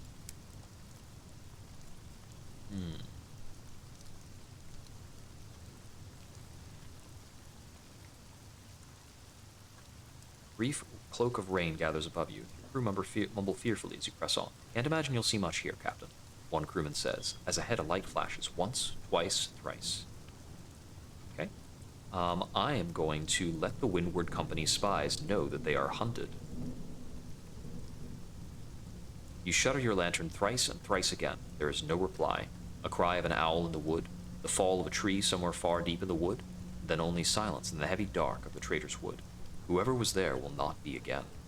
You warned the spies in Trader's Wood.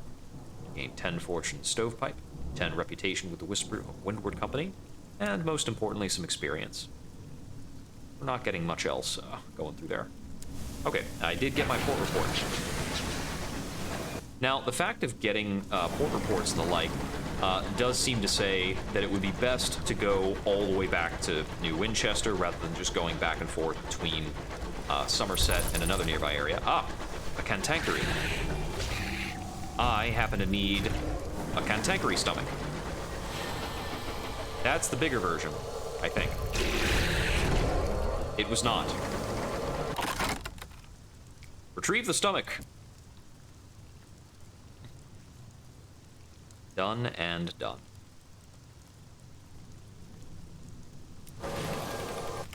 And here.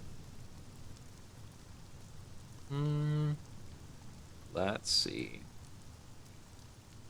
Let's deploy our canning equipment. And we discovered something around the bend. Let's take a look. That is a scribe spinster.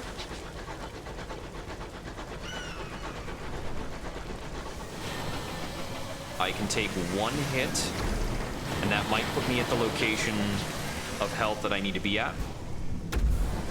It's just out of range there, and we're not going to chance more than that, I don't think. I came here once, don't remember why. A king, his cup.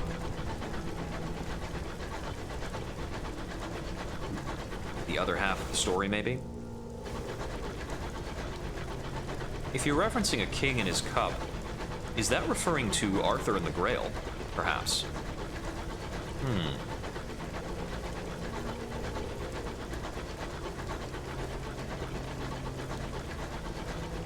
There are a lot of reimaginings of history present in the game.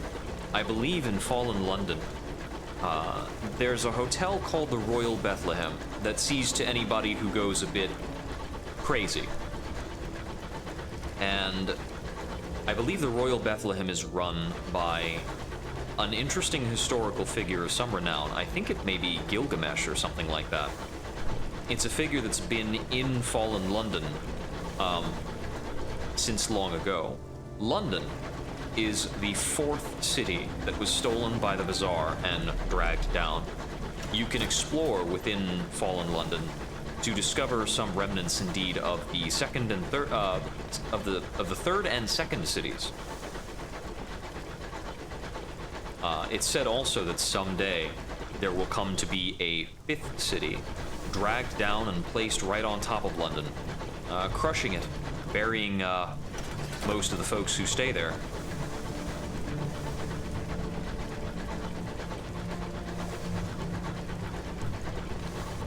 But it seems instead that London rose to the skies and escaped that fate.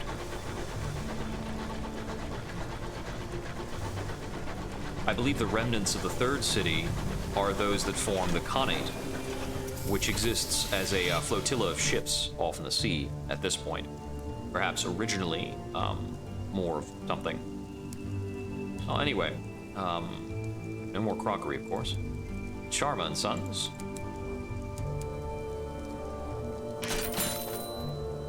More of these. Buy a bit more fuel in particular. And we'll make our way back to Trader's Wood. If I can complete these expeditions and I have enough left to expedition for Bronzewood, that would be very profitable.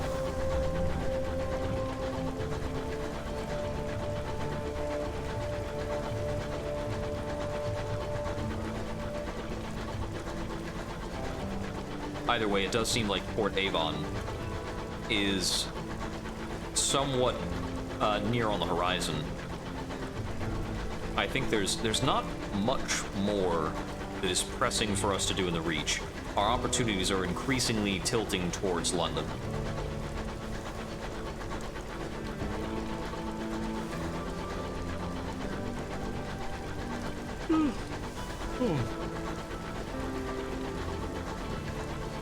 I'll have to make sure before I go that I've got a good supply of ministry stamped permits, and perhaps invitations to Perdurance provided by the Windward Company. I believe that trading port reports at the Tacites might give you more immediate, tangible, tangibly useful things.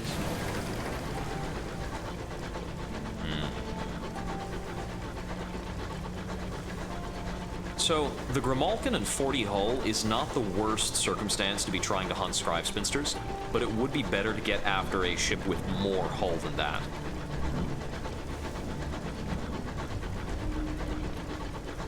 As far as I'm aware, you never acquire damage reduction, only higher maximum health, but health can get to be... your ship's hull can get to be something like 200.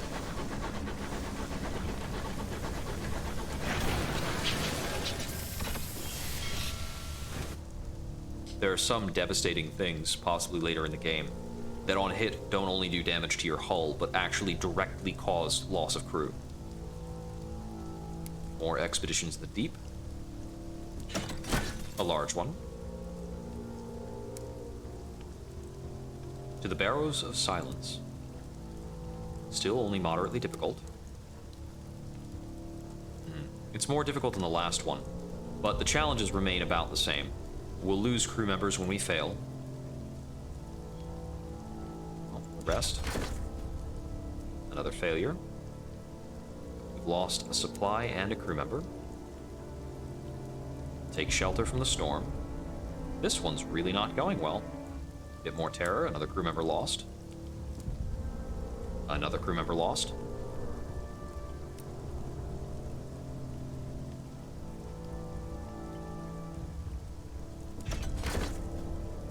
More supplies lost. And a crew member lost.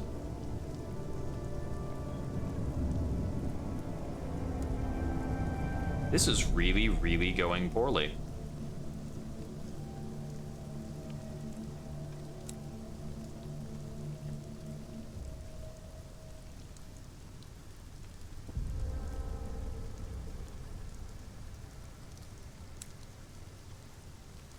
You are alone.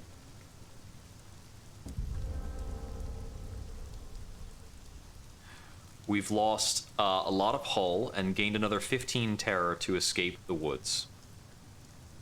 Ouch. Right then. That was horrible. So, we're down to 5 crew members and 7 hull. Time to talk to the driver.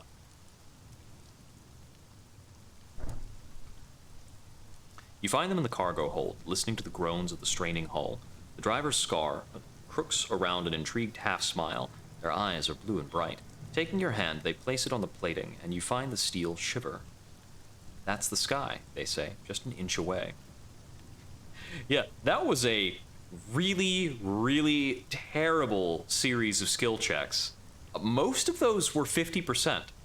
I lost about 7 50% in a row. That's just, you know, regular things. You recognize the look in their eyes. It's the same appraising, resolute look you've seen when they know a maneuver is risky, but they've decided to do it anyway.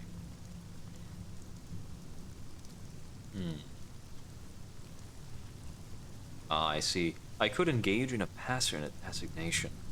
I'll send them back to work, though. Is there something more to do there? Okay, so I can check on them. They recovered from their ordeal in the nature reserve. I may not have needed to damage my ship like this, but damaging your ship like this opens a romance option with the incautious driver. The driver picks irritably at their ear. I was meant to be off this train by now. Just go into the well and everything would be fine. Instead, it's unsatisfied, Captain. It needs an answer to something that I can't give it. There's a piece of itself missing somewhere in Albion. Another of its spores sent out many years ago to find the truth. I can feel it out there somewhere, refusing to return. It enjoys its freedom too much. Perhaps if we look to the major ports, it must have left a trace. We have to find it, Captain. Search for evidence of the verdant fragment in London, Perdurance, Warlebury Juxtamare, Brabazon, and the Floating Parliament. All locations in Albion. Okay, well, let's get the hell out of here, and we need to go back to New Winchester. We're going to stop by Port Avon again on the way back, I think. I'm not sure if there's much reason to, but maybe. Well, there certainly is. We piled on a lot of terror. We can fix a bit of terror on the way back. My goodness. And here I was thinking that I might be able to get a hold of what's it called? A bit of bronzewood. No. What a fool. Think you would have a spot of luck with that.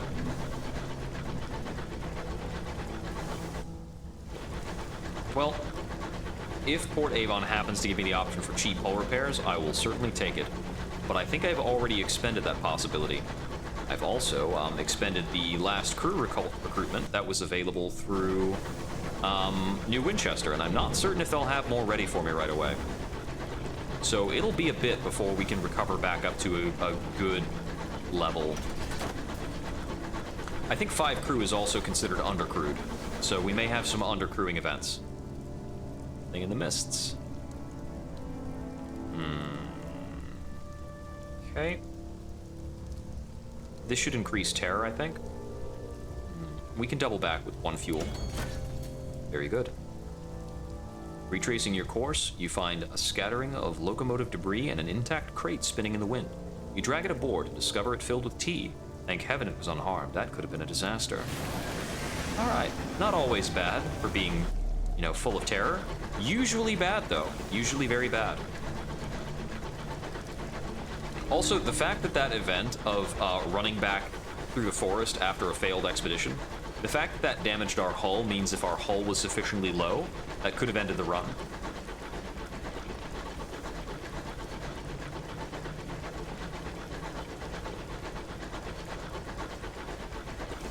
Sometimes you really are supposed to have some, you know, good stats to see to these things.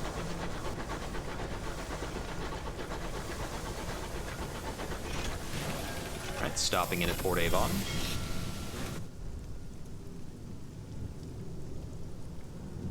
Yeah, we no longer have the regular time.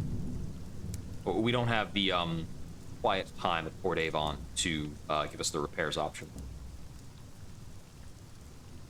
But I think I will just spend time at the Village Green, Vision of Heaven, Servants of the Church, A Sky Story, A Cricket Match, Reduced Terror, No Longer Welcome, At the Dock, Sharing More Gossip,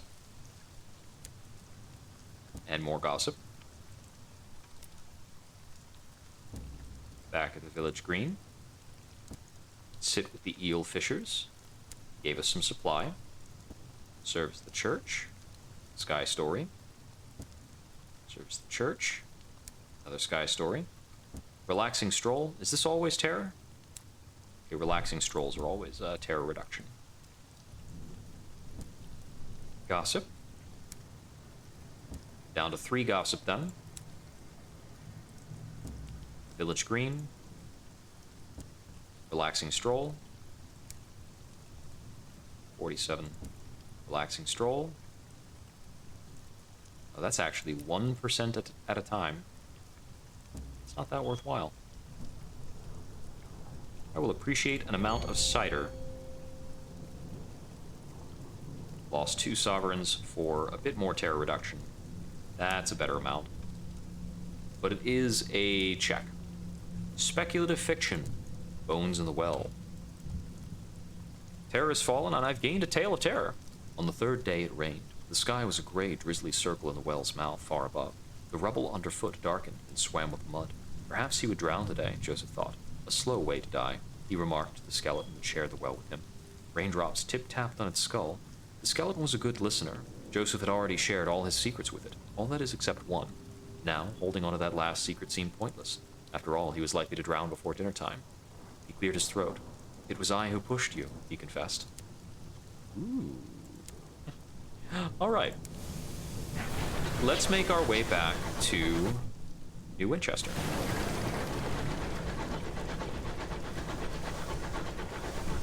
This would be an awful time to take like a stray shot from a random marauder.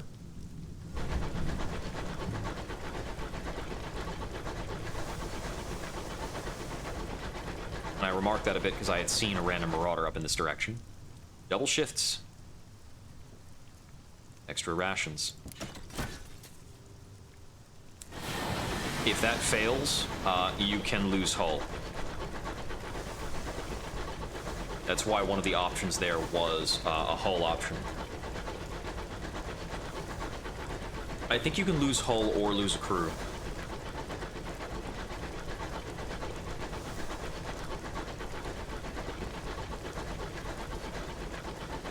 But yeah, things are rough. Quite rough.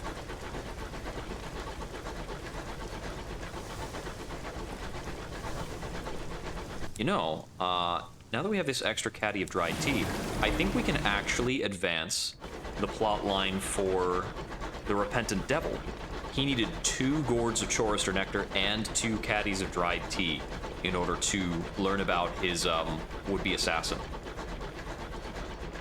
Which is quite the steep price to opening up the storyline. As I believe this is actually the first step on his storyline as well. But first things first, we're going to repair the ship and see if we might have the opportunity to bring on crew.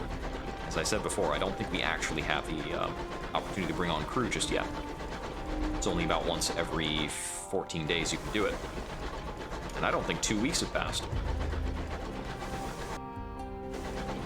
We've only made a quick trip after all. I would not want to go to Albion undermanned.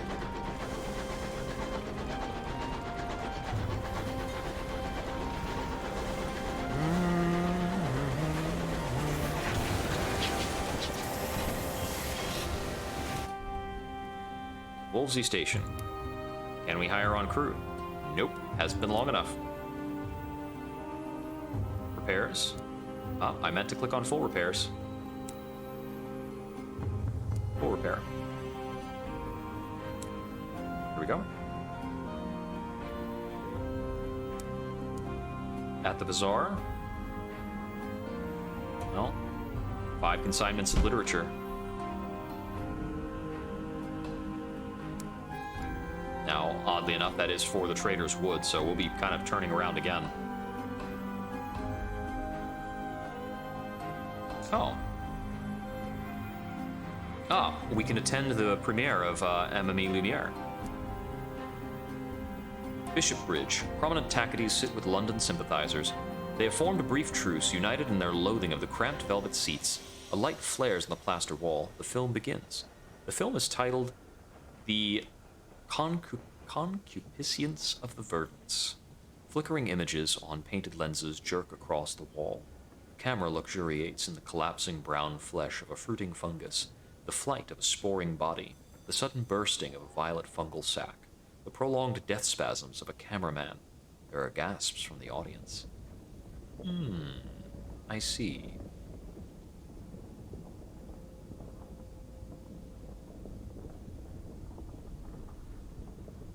Interesting. I'll admire the details. Pierre has an exacting eye. The final sequence of the rotting fungal husks collapsing onto the settlement is exquisite, and yet you are the only one who remains behind to congratulate you, Lumiere. I wish more were so discerning, she smiles. Still, this was only a start. Please, meet me later. You attended the premiere, God help you, and me Lumiere, would like another meeting. Well, we'll meet her again, why not? She rings for 2 cups of nectar-infused tea. I crave the stuff, she says, a smile creasing her face like a well-used cushion. I'm too old to be lugging cameras about anymore, waiting for the perfect shot. My own fault. I could have stayed in London, but I wanted to see the stars. Thank you for helping me home. This is where I stay now, I'll stay now, I think. She coughs into a yellow-stained handkerchief. Time to fund films rather than make them, I think. The coughing worsens. Please excuse me. She leaves you with a hurried goodbye, and the bill. An opportunity. A pernickety factor requests a meeting. The meeting takes several days to arrange. She rejects the Round Table as a venue, and all of the cafes in the upper district, even that nice tea room under the bridges. Eventually, you agree upon the parlor at Company House, which is open to visitors on a Sunday. The pernickety factor requests you change table 3 times before she's satisfied. I'm looking for several disappeared colonists. I believe their destination was Hybris. I'd be much appreciative if you were to take me there. She wishes to go to Hybris. It can only be bad. All right. I think, unfortunately, we're a little stuck. We don't even have a lot of money. I'm gonna bring on the tea and the chorister nectar briefly. And I'm gonna do. I can do that little meeting here in port. Actually, wait. If I use up that nectar, I won't be able to make that delivery in Port Avon, will I? I would not. Okay. Yeah, I don't want to go down to just one. I want to maintain more than 1 gourd. Okay. I have very little money right now, and I still don't have the mirrors to equip this intrepid Katie. It's a good thing I didn't spend any actual money on it. I am going to make my way back out to Trader's Wood and sell off this literature, because that's a decently quick turnaround for a good profit, and I need sovereigns. I need sovereigns, and unfortunately I need crew, but I'm not getting the latter, so I might as well get the former. I more or less have to just dilly-dally until my crew is back up to a good number. I'm not certain what the required amount of crew is to be safe about things. Jettison cargo, but it doesn't matter. I don't know how you determine how much crew is needed to be safe. Ah, yes. We do have a record of how many crew we've let die. Seems as though now it's 15. These things do happen. I thought I don't have the mirrors. Oh, my bonuses are actually giving me enough mirrors to equip the KV. Whoops, I could have actually done that. Well, I'm not exploring at the moment, so it's not the worst thing in the world to leave it behind in the bank. But yes, that actually can be used now, thanks to my officers.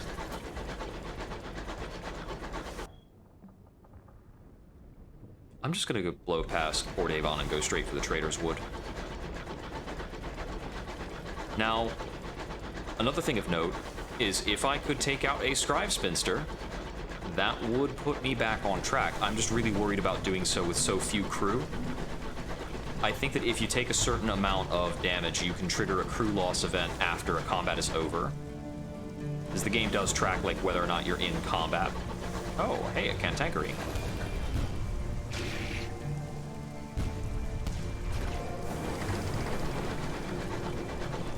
Yeah, okay. Oh, the last complaint of a cantankery. I think this one is a bit of a rarer event. It might be more worthwhile. Its last sound is a prolonged grunt, like a heavy snore on the brink of waking. A crewman tells a tale of his prior commission. I served on the Nibelung, a mining engine out of Lustrum. We were cracking sky rocks, digging out ours. The seventh rock didn't hold ours, it held one of those. He indicates the cantankery. Devil battered halfway through the hull before we got away.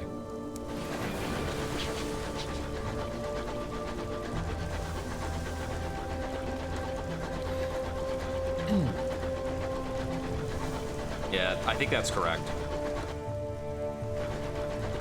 Less than half max.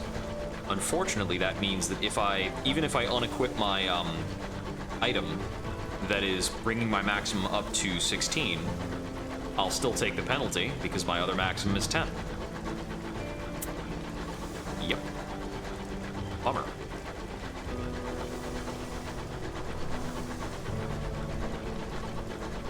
But I think that is correct about the damage taken, if it's substantial enough.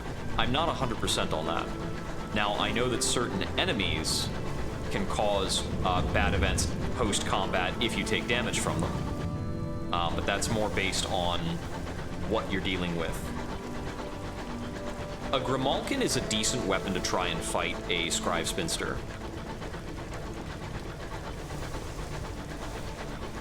40 hull also isn't the worst. It's just that it could be better. I think a Scribe Spinster does a little more than 10 damage per hit. So we've gone from, you know, possibly 3 hits to possibly 4 hits. If it does a little less than 10 damage, it would take 5 hits for us to die, which is a number. I think it's a number that means we could reliably kill one Scribe Spinster and make it back to New Winchester, and then get repairs. If I get good at fighting them, I may not take any damage at all, actually. Better get good. Anywho, let's make good on this. There we go. We've got money again. The classicists are delighted, but you can't please the theologians. Too fanciful, apparently. The medievalists cannot seem to come to a definitive conclusion. You're paid well all the same and invited to go stargazing in the pale wood. In a vision of heavens and some experience. Chorister nectar, going cheap. You know, I don't mind this. We'll pick up a bit. Always keep trading. Okay. Oh, wait. Did I turn in my port report of this before? It would be under possessions. I still have my port report here. It's not actually worth putting back in, I don't think. Okay, anywho. Oh. Double shifts. Yeah. Extra rations. Redocking at the same port, I think, also triggers time passage or something that can get you into more of those events. I'm not certain.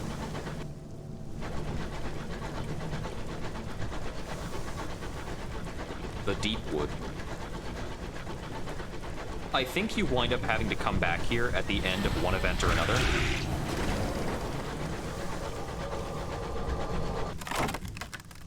The last complaint, precious stones. Actually, we're gonna go for canning equipment because we just lost some supply to an event.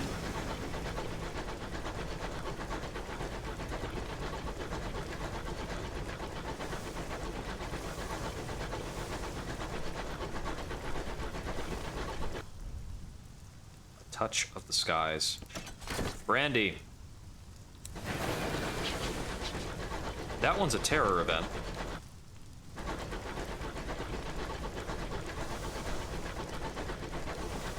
Okay, I'm remembering now.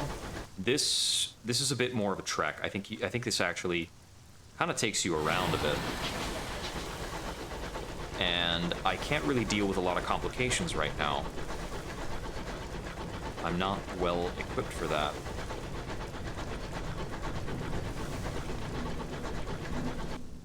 I do want to look a little bit more around and see if I might come across something interesting. Oh, a bit of supply.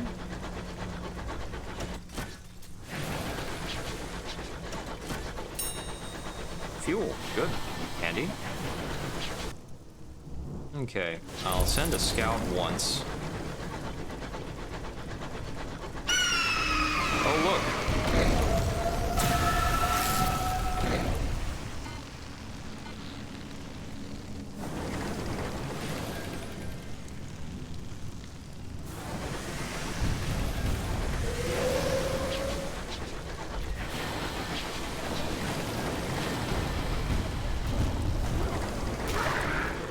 I think we just got it.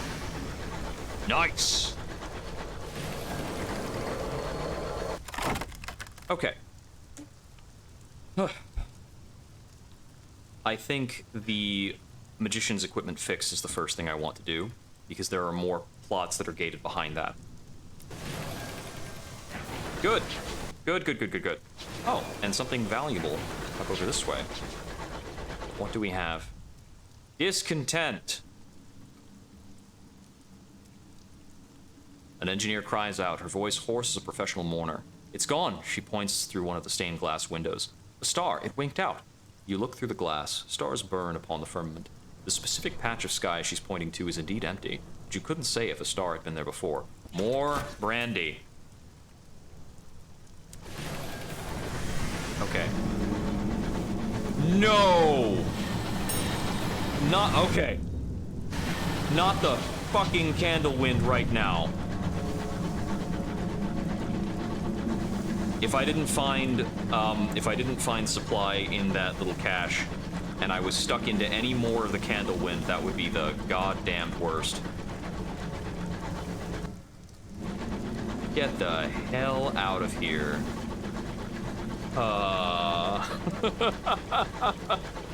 Oh, I see you've been using supply to solve all your terror and crew problems.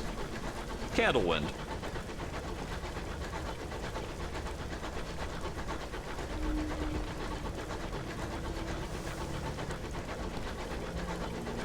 Okay.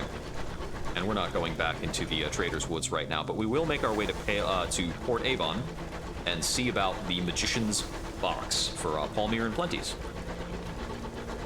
Okay, so that's the trick to a Scribe Spinster. I only took the one hit of damage from its little madness pulse, which is actually, it seems, only 2 damage. The worrying part of that is, go figure, the madness. Oh, a homestead. Ah, we can eat our fill, reducing terror, and if starving, buy us some time. Or we can share gossip, trading it for supply. Oh, that supply is quite nice. I'll need to get a bit more salon stewed gossip, which I have plenty of opportunity to do. I can exchange favor with the Woodward Company for that stuff.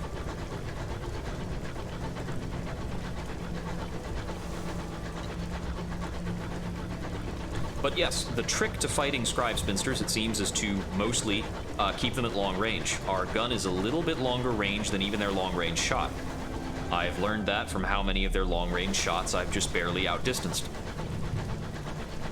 Okay, I think there's another passage through here that might lead to something interesting. I might take a little peek. To some extent, I need to kill time until I can get more crew. I believe that my crew was in a bad state at about the 24th of September. So we're trying to go for like middle October here. Although, just past the first week of October is probably fine. Anything over out this way I might be able to find? Anything really cool? Nothing to report, okay. So this is another route that probably goes a bit deep in and might lead to something pretty cool. We can come back and take a look at this later. I think we're gonna go from Port Avon to New Winchester to Palmyra and Plenty's, and then possibly afterwards up towards Port Prosper. Though if we're cutting through Port Prosper, we might as well go to London. there is a little bit of a reason to go to Port Prosper and then come back to New Winchester. I really just want to make sure I have more crew.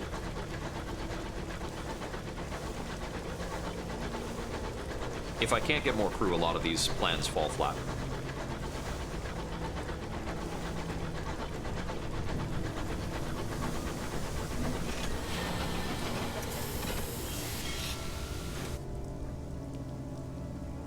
Ah, a quiet day. I can use that for cheap fuel.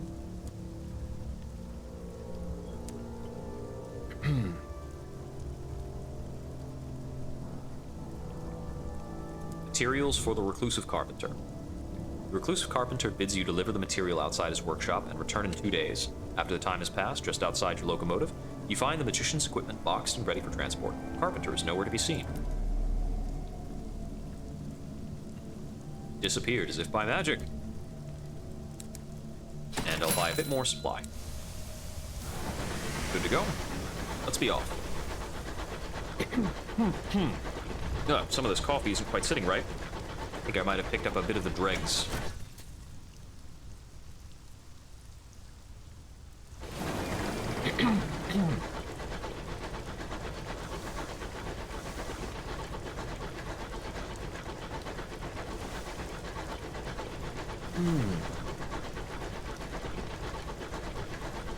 I'm still short one officer position. I don't have a quartermaster. Maybe I'll find one in London if I go. There are a lot of stories to pick up there. I wanted to take a quick look through here before going to Winchester.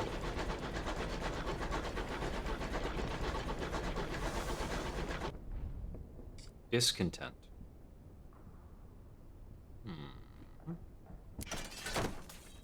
Some supplies, keep the crew happy. Terror falling.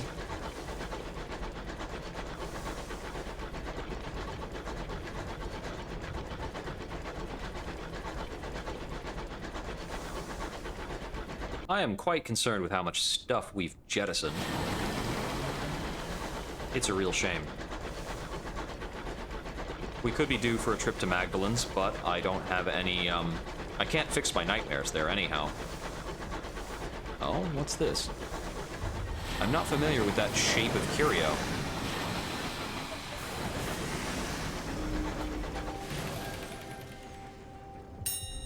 A fungal fragment. In sky suits and spore masks, your crew hauls a porous asteroid aboard.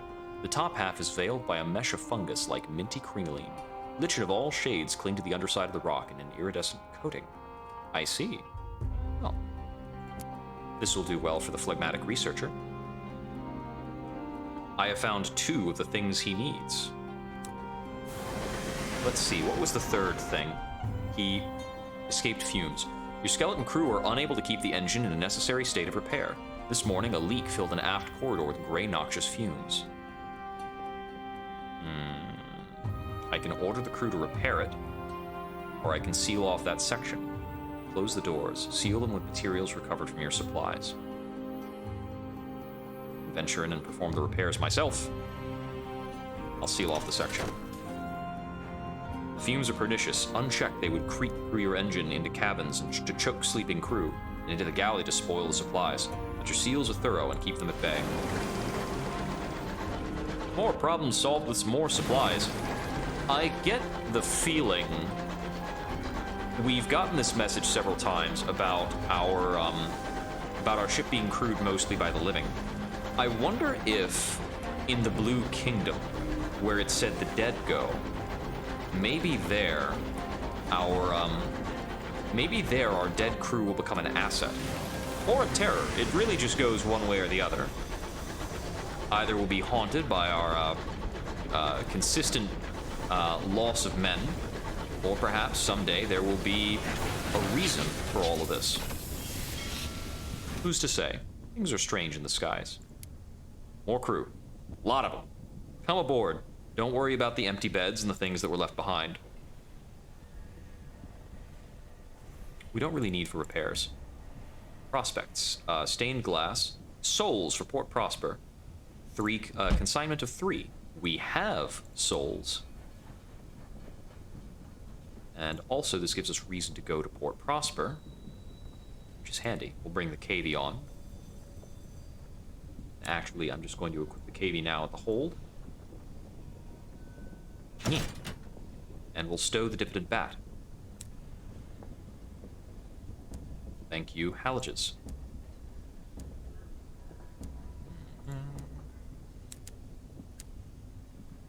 Bit more fuel and supply. Just a rough smattering.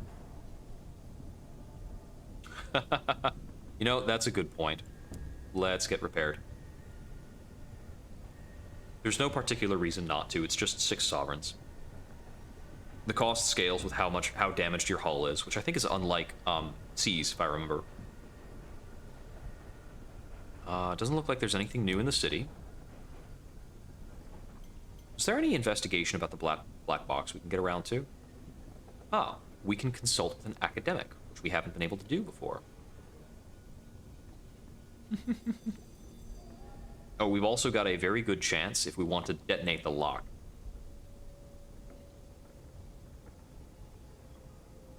We can also try to pick the lock.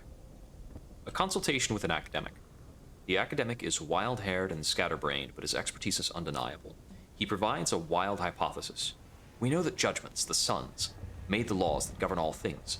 Those laws are enforced most vigorously wherever their light can reach, but a container like this might thwart their sight. If I wanted to exclude something like this from certain laws of the heavens, I would hide it in a box like this. That's a good note.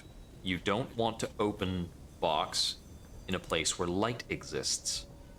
And there is some light in the Reach. Not a ton, but a bit. Enough. It's hard to be safe from the judgments. So then, I was going to go to the circus. I think we'll make our way to the circus, we can refuel as necessary, and then we'll be up to Port Prosper. Oh, and we've got our new scout on board, which might be able to provide us with more information. Certainly handy if we want to go to London. Although the relative distance of London is pretty clear when you get to that general region.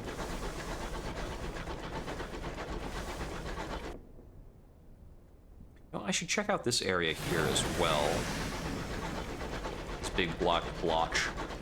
Might be good for some experience.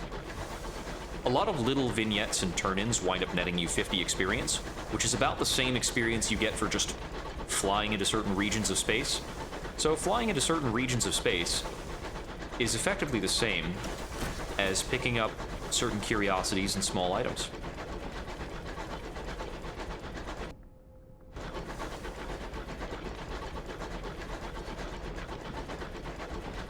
Even if you don't find anything in particular, so long as you find a location of some note, you're still getting something.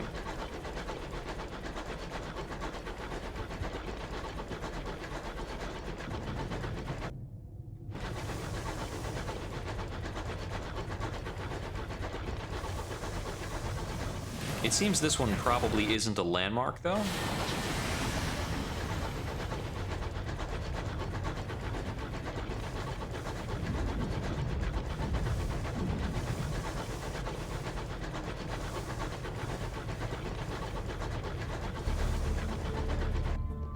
No, just seems as though that's just a touch of exploration for exploration's sake.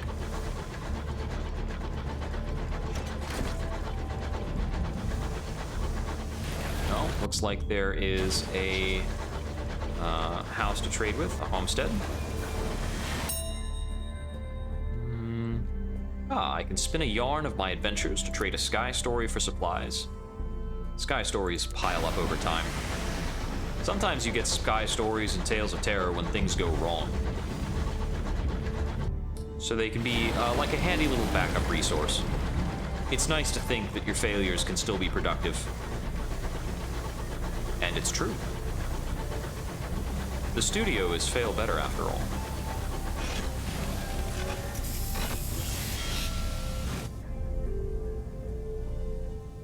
The Inconceivable Circus.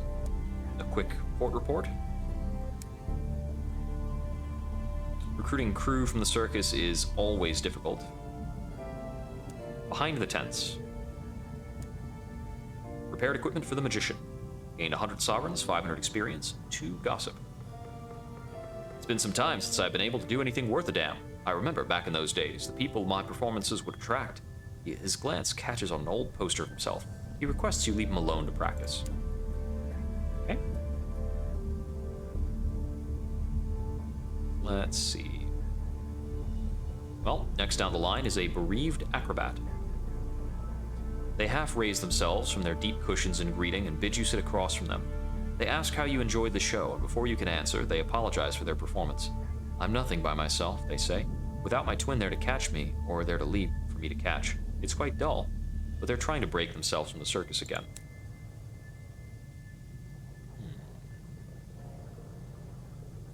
To the pensive clown. It's troubling to me that the show goes on, even if there's no one there to watch it. He looks to you searchingly. What does he expect you to say? I think I need to talk to the ringmaster to get the jobs again. Cards are the same. Okay. Reclaim the acrobat's twin, who's run away. Again, it's time to bring them home. A commission to purchase costumes for the clown. He's not funny without them. Let's post flyers for the strong woman. Ideally, the strong woman's act is to lift unusual objects brought in by the crowd. The problem is, no one knows they're supposed to bring something. We need these slapped up all across Port Prosper and Magdalen's. Very good. I'm heading those directions. But before I do you have any deals? No bargains. He can export bronzewood. I'll buy... Excuse me, just a little bit of supply. Back on to exploration. Let's see. Shall I make my way to Magdalen's and then Port Prosper? I think that sounds right. Actually, does Magdalen sell fuel and supplies? Very good. They also export jumbles of souls.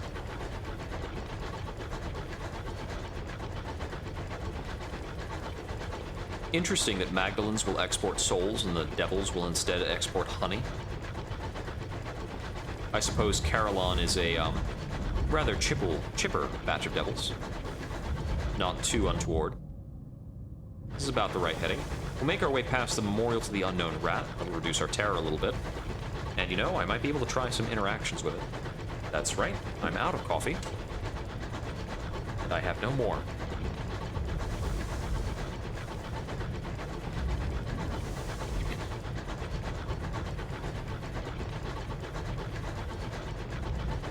Doomed to struggle through for the remainder of the evening, then. I intended to be online for about another half hour and change. At least 11 o'clock.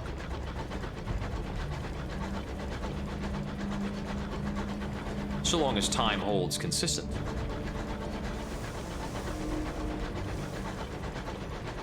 True inspiration. The Oathbreaker. An argument breaks out between two crewmen. One owes the other money but cannot repair it. Unfortunately, the debt was sworn on the name of the borrower below, a roving god of the deep skies and a keeper of compacts. The borrower... Oh, I said borrower the first. The borrower has a low opinion of Oathbreakers, who crew mutter darkly.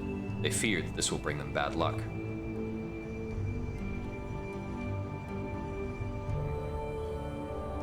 Skyfarers have invented 1,000 ways to placate the borrower, for she is liberal with her displeasure. One allows a new person to take on the promise another made. Yeah, I'll pay 50 sovereigns and a sky story. One of your crew, tattooed with dragons, acts as an occasional mediator with the borrower. She conducts a simple midnight ceremony in which you recite the promise that was made and immediately pay the amount owed.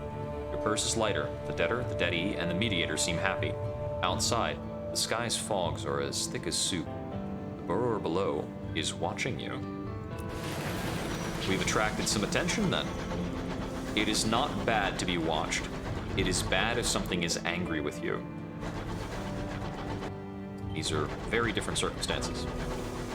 Gotten a handy terror reduction for swinging past a wonder. Yes, yes. Finding Lustrum was a decent opening to the session. The remainder of the session has been mediocre, but we did successfully hunt a Scribe Spinster as well.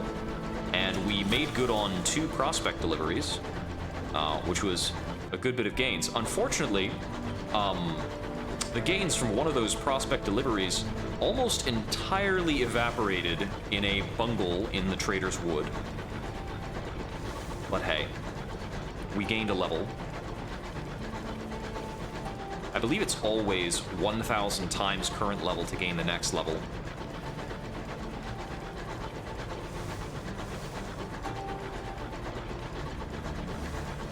There was a contract that required us to go up past Port Prosper to the Albion Lift, and that contract was only available once we were at least level 4. We picked up on it, but I haven't gone after it yet. Also, Port Prosper, yeah, does fuel and supplies. And they export barrels of ores. You'd think they would take those in. Small comforts for simple minds. The repentant devil smiles blandly. Does he now? Although actually, some of the things that I'm referring to as like evaporating wealth is actually, I've just converted it to honey and goods and things like that. Keepsake market. That's still really pricey. I may be able to recruit crew. Their old captain is being treated. They find themselves stuck here indefinitely. 2 new crew members. That helps keep us away from trouble. In Magdalene's house, I'll write a port report, and I'll put up a flyer for the Strongwoman. Is there any more work through the Amenable Host? He did ask us to do something previously. Ah, another request. He has a job for me. I admired your discretion earlier, he sighs. You have seen the dangers of our work upon those who abuse our service, yet we are not immune to it ourselves. He draws your attention to several paintings on the walls. My regulars have at various points requested that I be a prospector on Lustrum, heir to a fine house in Port Prosper, and a titan of industry on New Winchester. Very specific requests, and more. I have vivid memories of being all 3. It all cannot be true, surely. He presses a locket into your hand. This bears my image. See if anyone remembers me. I can't remember who I was before this. If I could be other than I am, I'd like to know. We have to go to Lustrum, New Winchester, and Port Prosper. All right. Quite the trouble. A bargain on seeds. Seeds are a fairly low yield item to be building up. I don't really want to be stuck with too many of them. But we are going to lighten our load of about 5 different things, so I guess it's not the worst right now. So, on to Port Prosper.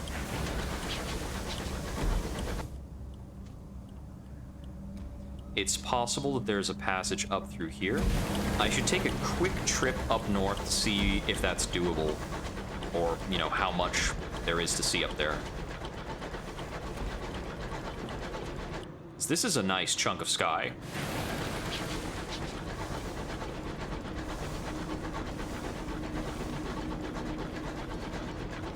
Plus, it's an opportunity to send out our KV.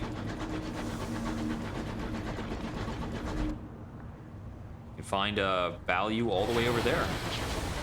Returns, springing onto the galley table during breakfast to deliver its report.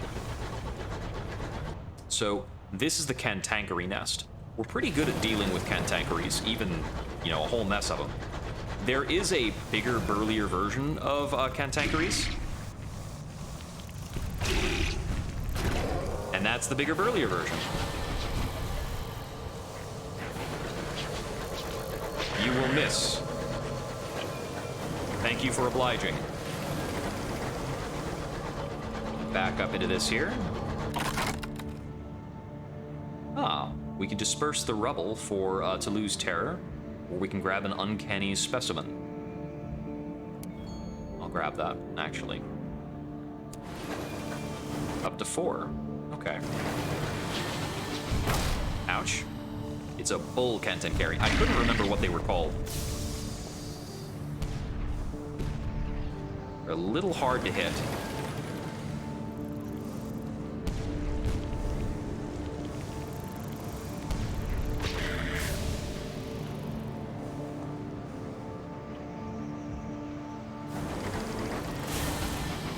Woohoo!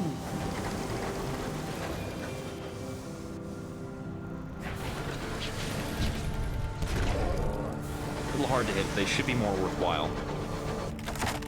A bull cantankery defeated.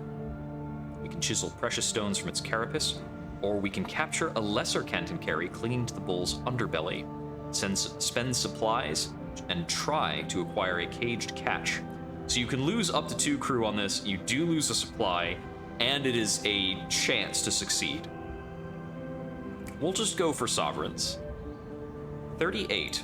Not bad. More worthwhile than the hull loss. Looks like we've got 2 wrecks over here. It's not bad.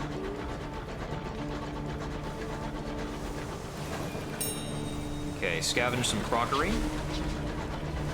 Now, we are at a full hull, so we may not get the best out of scavenging the Sleipnir right now. I'm gonna look further up north and do a bit of scouting. There is something further yet up north. We might also be able to wrap around this and head out to Port Prosper without having to run through, you know, too many more cantankery. Although, line up this shot just right. Aha! Got it. That ought to be worth a couple sovereigns. Well, canning is not very useful right now, so we'll listen to its last complaint, or experience, and a sky story. They hate new things, one of your crew suggests. That's why they attack engines. A grizzled stoker snorts. Everything's new to them. Their world died before ours was even born.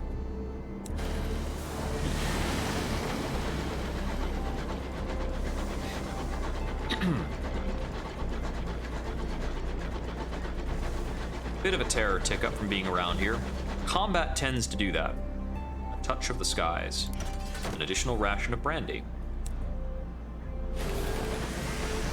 Well, this is a decent enough reason to go back and actually loot that ship. I'm gonna take one more scout around here to see if there's anything else to be worth finding.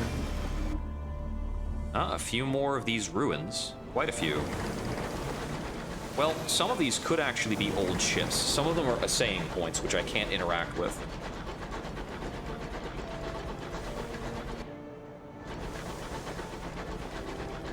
Yeah, like that's an assaying point. A forsaken structure ruined by time. Oh, this is also an assaying point. This is one of the, what's it called? One of the way stations. Investigation here. Ah, there he is. You detect a whiff of cigarette smoke as you enter. A man in gray uniform and gray bowler rises from a chair. Evening. I don't suppose you're looking for a signaler. He does not sound hopeful. How long has he been waiting here? I'll bring him on.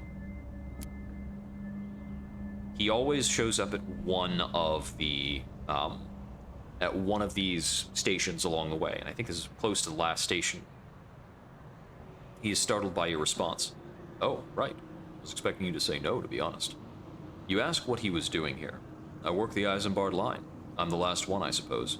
Hitch rides between the boxes, make repairs, sweep up a bit, but I could do with a change of scene. He seems unsure.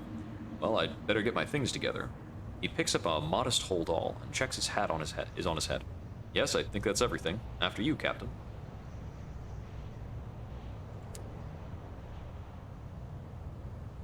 I'll read the ledger. Always sky stories.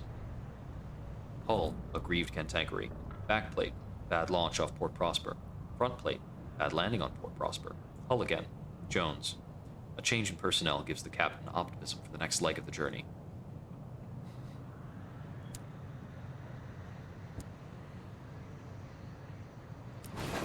All right.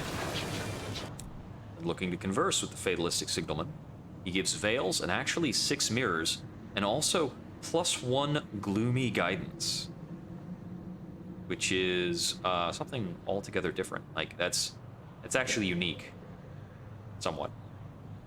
Scarper lads, they've got guns.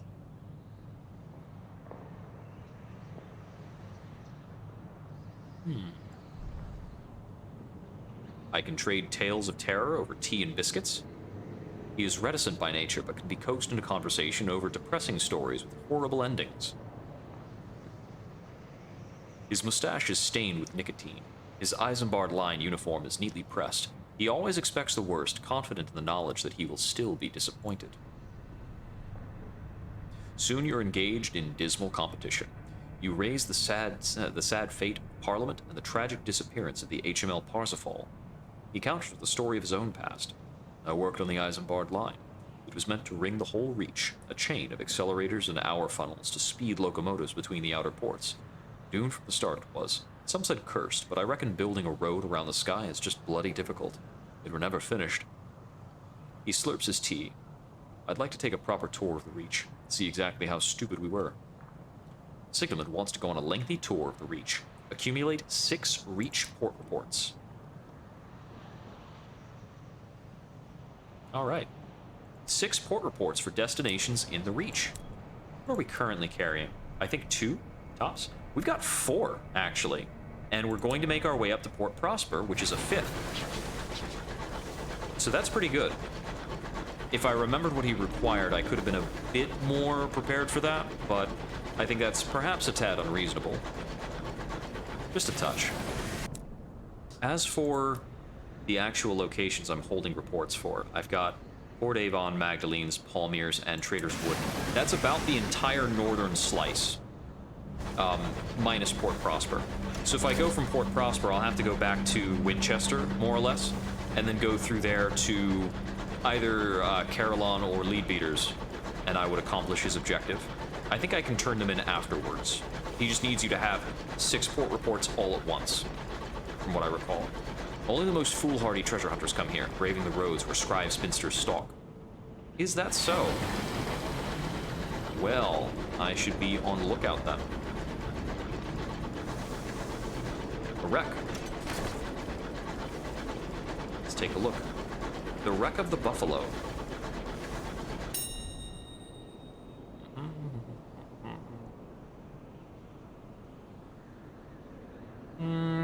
I'll take the repairs on this. 7 hull is equivalent of 21 sovereigns. Not bad.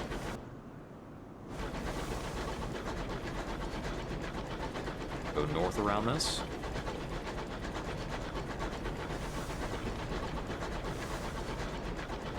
Just a casual expansion of the amount of map I've established.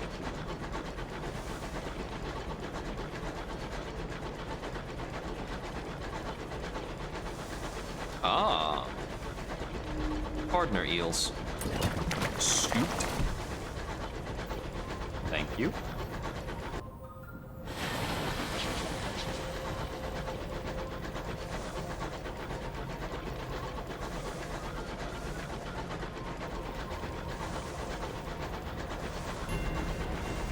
Mad Mercy's claim.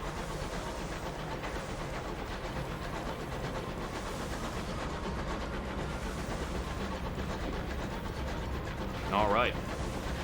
It's been a long time since we last set in at Port Prosper. We've accrued a handy number of stories.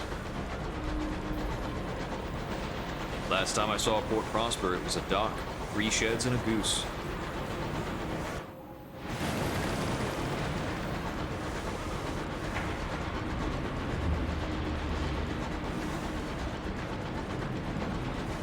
The Mornington Abrathat span.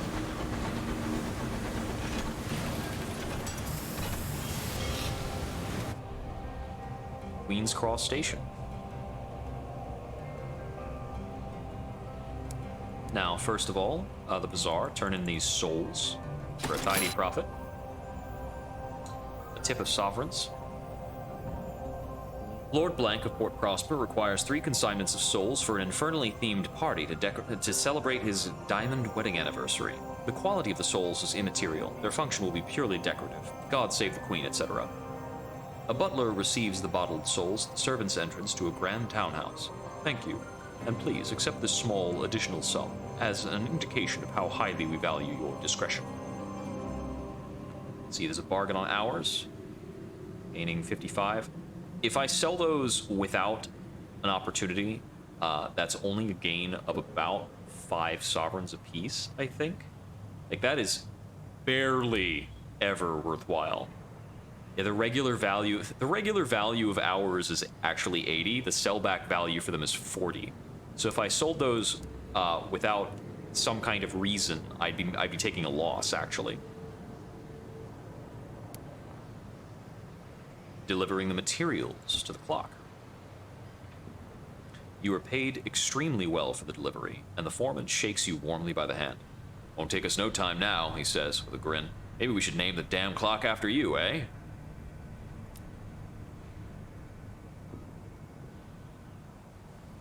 Let's see.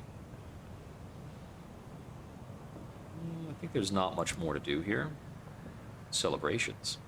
Ah, terror has fallen. Andy?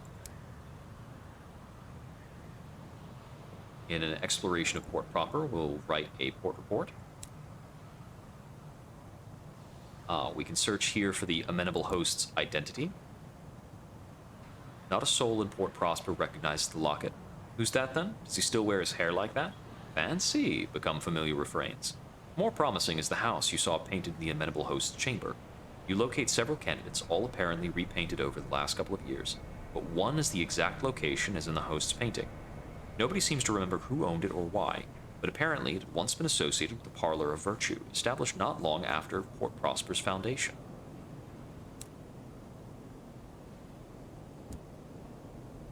Flyer for the strongwoman. By the time you've papered the city, everyone is abuzz. Factory workers wonder if she could perform the labor of a clayman. The well-to-do wonder if she might be able to carry them around in sedans by herself. Rude drunkards wonder if she could lift the rock that overlooks them all. Very good. Transport to settlers. Ah, come on, somebody. Pick up on adventure. I should have done this last time, picking up a settler. You should always have a settler on board. One way to Lustrum, thanking you kindly. Damn it. By Jove, I think it's finally my time to see the real frontier. She smiles benignly as one of your crew carries her steamer trunk on board. And if you'd be so kind, could we do some hunting on the way? The Chorister bees have been attacking again. I'll pay you for the trouble of killing them, of course, but only if you do it quickly, and only if you harvest a stinger for me. Okay, little bonus objective. There's usually some kind of bonus objective. Let's take tea at the Admiral Nelson. A little bit of eavesdropping, perhaps? Ah. If you get along very well, you can do more.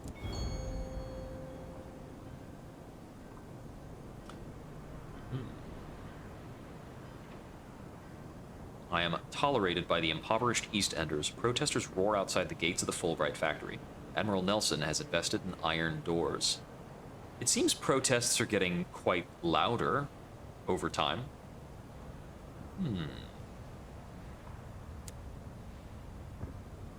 We'll have to wait longer to engage in anything else there.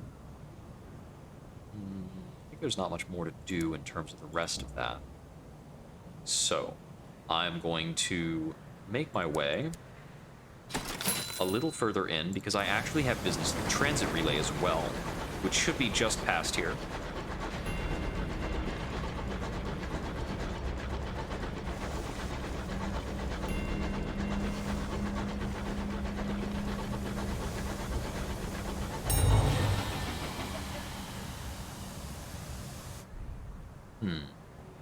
The delayed package. Fortunately, the goods were impounded on this side of the relay. Turns out the previous courier was detained for having the wrong paperwork. The board customs official is glad to clear some space in their cramped office. As long as you don't want to travel between regions without the appropriate paperwork, they couldn't care much less about cargo. This package has been serving double duty as a card table for the last week. but now it's yours. And the people of Leadbeater and Stainrod's Nature Reserve will be glad to receive it. Okay.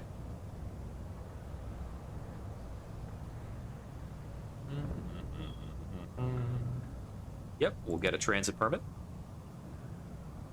At a Bronzewood kiosk, the superintendent examines your papers minutely, sticks them on a spike, then signs and stamps a small booklet for you. Your new transit permit, Union Jack Blue, he says of its cover, as if it were something to be proud of.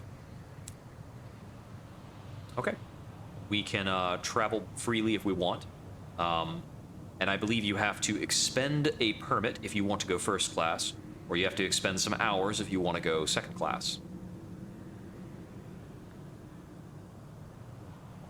There's also some contraband, but I'm not actually aware of what counts as contraband in Sunless Skies. I think it's all much crazier stuff.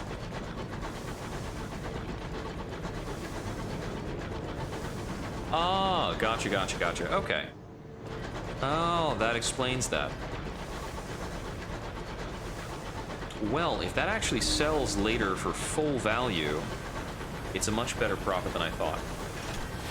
Ah, okay. Marked with a purple eye. Yeah, contraband was not terribly secret in seas either, when you get down to it. Okay, making our way out from Port Prosper. Let's see. We can go back to Palmyra and Plenty's and get a new job. And then I might be making my way down to Leadbeater's after that, which would be the 6th port report that I require, as well as a turn-in of their package to them. We should have the fuel and supplies to make that trek. And I believe Stainrod's has... Yes, they will sell fuel and supplies, so no worries. It's just a long ways to go. I should cruise by the Memorial to the Unknown Rat to get a little bit of terror reduction during the trip.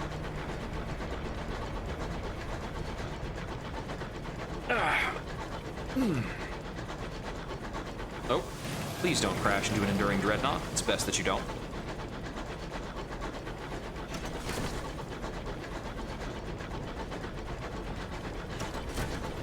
Using up a bit of fuel and supply.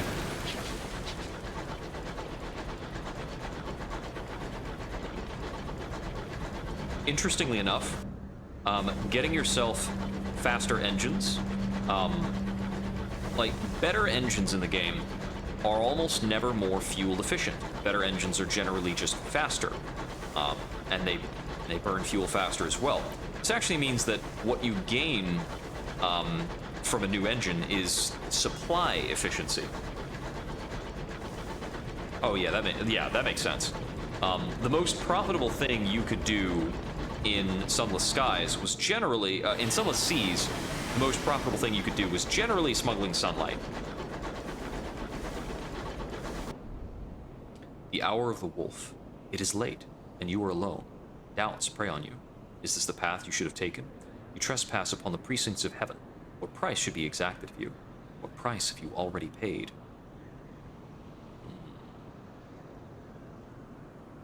Drink. Drink and forget the secrets that gnaw. Already your hand is on the bottle's neck.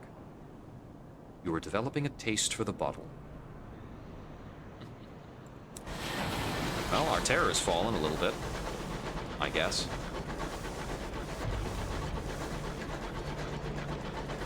It seems that maybe we've visited this too recently to gain anything from visiting it again. It's not giving us the blue pulse of terror reduction.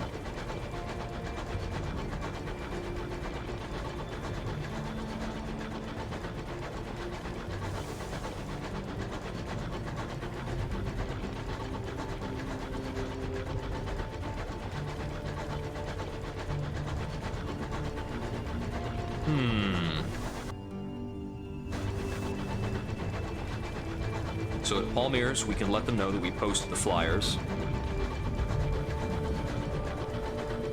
I suppose I'll look for the Acrobat's twin. I have no idea where they are. I think it's somewhat random where they actually turn out to be. Bit of a conflict. Something was working against the Dreadnoughts. Looks like it's just some Marauders. If I actually get involved, I might catch a stray shot from something, or worse, one of my shots could go stray into somebody who doesn't like that.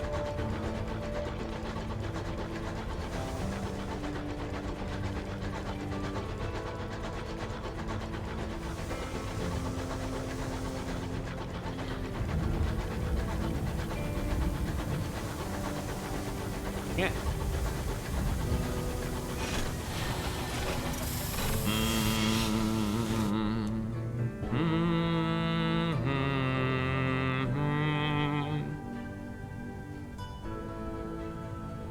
See, among new arrivals, I will listen to stories for terror reduction. Actually, pretty decent terror reduction. And, oh, I can collect free tickets to the circus. That's cool. Of course, you don't have to pay. You're part of the family. All right. Go behind the tents. I'll tell her that her flyers are posted. You deliver the news while she's in the middle of her training. She puts the dumbbell down with exquisite form and fetches you a reward from her tent. Here, she says, wiping sweat from her brow with her forearm. I hope they'll bring something interesting. I've really missed being surprised. She smiles wistfully and returns to lifting her weights, keeping up a running commentary on the things she saw last time her act was popular. All right. Again to the Ringmaster's caravan. Now, regarding the acrobat's twin. They take turns, I think, running away. They won't come back until they get into trouble. The cards say the trouble has happened. You'll find them in Lustrum. All right. Now we've got 2 reasons to go to Lustrum. Bargain on literature. That is quite tricky to be in good supply of. So I'll fill up the remainder of my hold with the stuff. Let's see. If I've got a full hold now, do I want to stop by a new Winchester or still go on to Beater and Stain Rods? I don't have any hull damage right now. My crew is okay, and it's been at least 2 weeks since my last hiring, so I could bring on more crew. I'm going to go back to New Winchester because I might find an opportunity there involving anything along that southern cut, and I would like to go to... I'd like to go to Lead Beaters, of course, but possibly Lustrum afterwards. So if I can get something regarding either Lead Beaters or Lustrum, or even Titania or Carillon along the way, I can make those deliveries along the course of that loop. And that would be pretty handy. Plus, I'll have, like, a full 8 port reports when I'm done, which is quite a lot. I think if I can get through about 2 more good prospect turnarounds, I'll be looking at a new ship. And once I have a new ship, I really do just want to go to London. We'll get more profitable opportunities in London and more absurd news stories. There are also just some generally dangerous, weird things around Albion.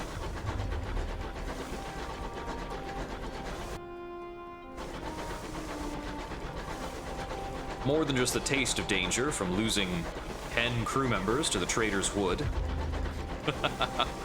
Plus, we'll be finding things for the first time, and every first time you find something is about 500 experience.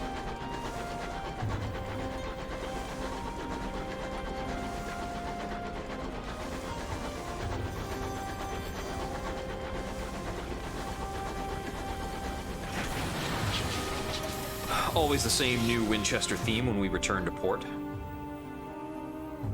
We don't need repairs. We can hire on a lot of crew. Very good. At the bazaar, nectar for Carillion, up to 5 gourds of Chorister nectar, and nectar for Magdalenes. I'll actually pick up both of those prospects, because nectar is something that can be gained very reliably, and we've actually got a decent amount of it right now. I'm going to put all of this away. And let's see. Carillon will go past. So I'll take the 4 nectar for that. Now, interestingly, Carillon exports nectar. So when Carillon also wants nectar, you can actually buy the nectar in Carillon and sell it in Carillon for a profit. It's, I thought that it was determined to not spawn that way. I'm definitely not going for a Moloch. My goal is probably just to get a Pelennor. Yeah, the Moloch class is just completely crazy. Now, of course, the Pelennor and the Bedivere are roughly equivalent in terms of cost. You either get a little more crew, well, you retain crew with the Bedivere, and you gain one extra hull slot, so you can get more armor. Just be sturdy. But your advantage with the Pelennor is additional, an additional utility slot and a bit more hold space, which is really nice. I find it very hard to say no to the Pelennor. Let's see. Technically, I could actually go in hard on like a Sneeze Lurker, or maybe even go for a Britomart. But oh, it's the engine that has a crew requirement, I guess, at higher crew levels. Yeah, with sufficient crew. You get a 15% movement speed buff, but a 30% fuel consumption increase. So it's tough. It's a little tough to enjoy. We can search for the amenable host's identity here in Winchester.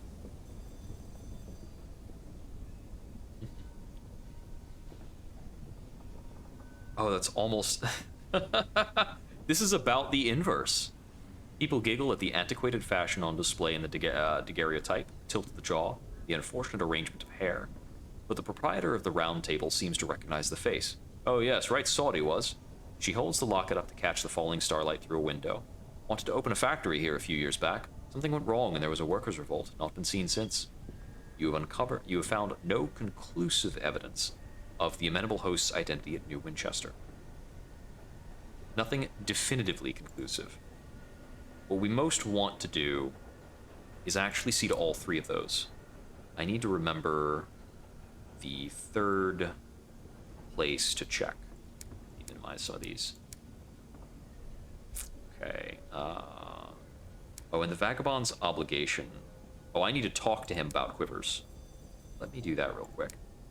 The third thing he needed here was a Titanian pedal. So we should actually cruise by Titania. Perhaps before we stop in at the other location. Assumed identity, Lustrum. Okay, so that's yet another thing that's driving us to Lustrum. Plenty of stuff. Plenty of reasons to go there. I'm going to go to the Victoria Market. We want at least that much. This is probably fine. 5 and floor split is good.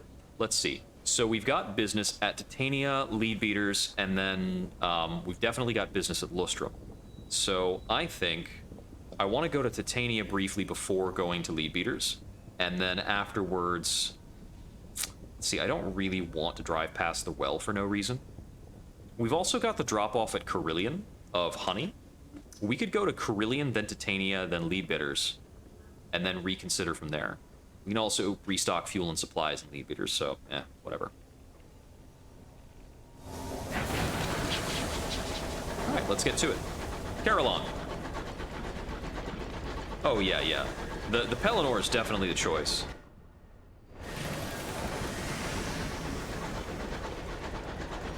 But we're not going to put out for the Moloch. That's just ridiculous. Just a little ridiculous.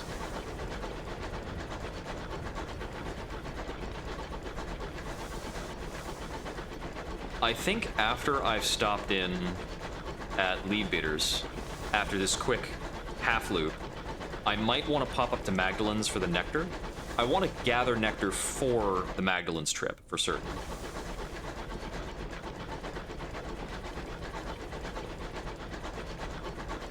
Part of me is wondering if I could go into the Apoidian Gardens. I think I need a moment of inspiration for the interaction with that wonder, which I still haven't acquired.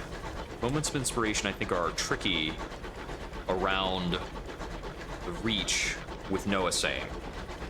Some of those intangibles get easier once you make it to London. One of the easiest ways of getting a moment of inspiration is just to level up into it and take it fast if it gives it to you. It's a fairly rare type of item.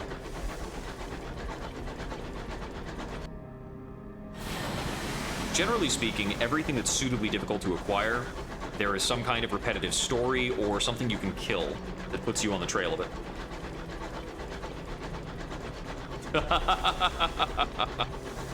Oh my. I thought you'd gotten something expensive in London, though. Was it still not quite as good as the Moloch luxury liner? I understand there's also some fantastic vessel that is on sale either in Eleutherium or the Blue Kingdom. It's probably one in each. Other shops have other ships for sale.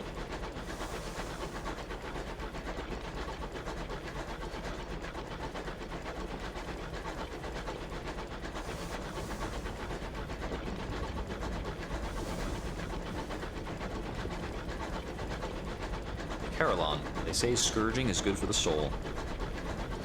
Ah, gotcha. Does the Juggernaut go for about 10k?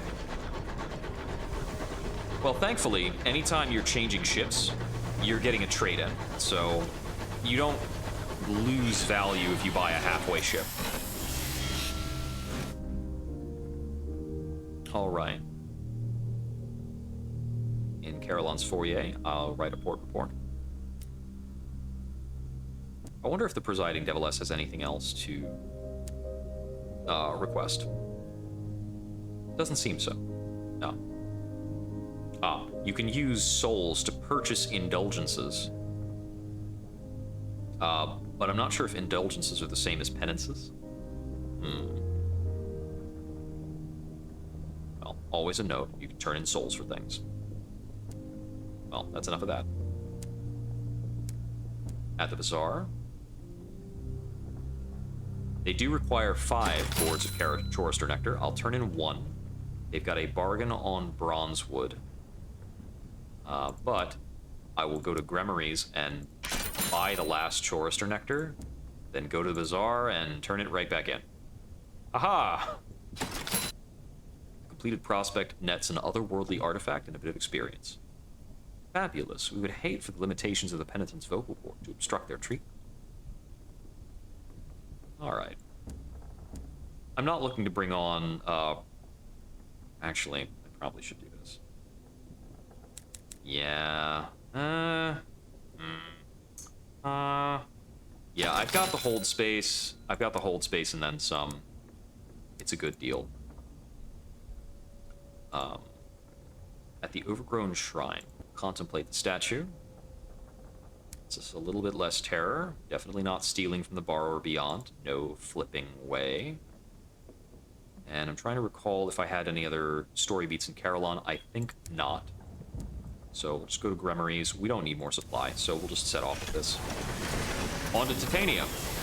Also, I believe I now have enough port reports to speak with the fatalistic signalman. Have you seen enough of the Reach?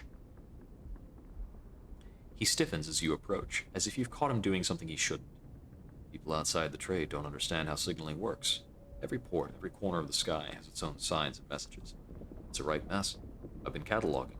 The semaphores, the lamp languages, the badges and passphrases. Not that anyone will ever read it. He puts the pages into his hold-all, suddenly embarrassed. Anyway, I've been meaning to ask. Traveling has stirred up old memories. I'd like to visit a friend in London. We'll find her at the Seam and Sapphire Yards. She won't remember me, but I should try. 1,000 experience. It's actually pretty good.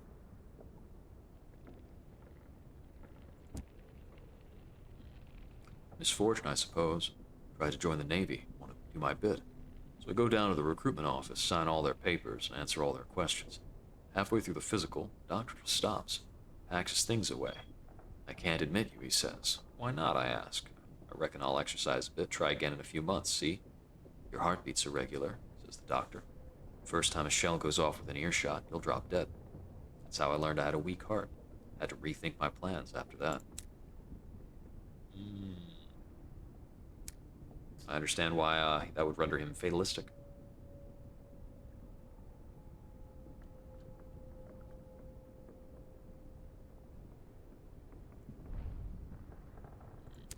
Okay.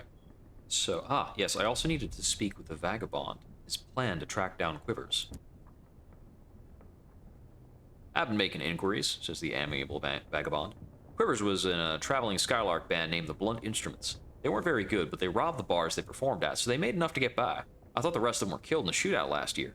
He beams triumphantly. Except there was one other survivor, a concertina player who goes by the charming epithet of Ratbite. She's currently imprisoned in London for some marvelous crimes. I propose we break her out and see if she's heard from her old partner in crime. Alright, so we'll need to go to a prison in London. Let's see. London, Perdurance, London, don't know. A lot of places in Albion. These guys probably wanted to go to London. I've forgotten and they won't remind me. And the mascots are always unclear. So regarding the journal, learning about the Rat Brigade, get to Perdurance. Okay, yeah. Okay, so it's Perdurance, London, and a lot of other places. You gotta go to London before completing almost any storylines for any of your officers. That being said, once you have completed an officer's storyline on any captain, that officer's storyline is completed for that entire lineage, and that officer is permanently more valuable when brought aboard. The stats they provide generally get a bit of a bump. It's like having an extra level up somewhere, kind of baked into one of your guys. You still have to locate them out somewhere. They scatter a bit if you die. So it's best not to die. At least when you're playing on the legacy difficulty. There's the easier difficulty you can play where, you know, you lose your ship, you get blown up, your captain wakes up in port.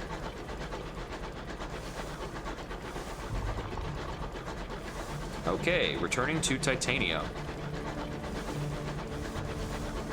Now, I needed to check, did he actually eat my port reports? Nope, still have them. A buzzing sound in the air. Titania always called them.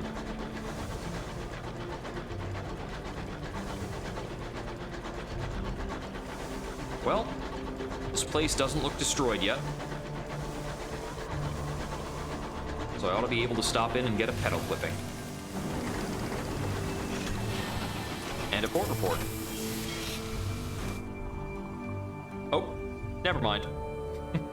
Titania is under siege. Chorister bees flood its streets and petals. Thrashing of their wings is the drumbeat of apocalypse, and the people flee in panic from their mighty stingers. There's no safe harbor and no respite. All is lost. All hands, ready all weapons. Fire, God, fire!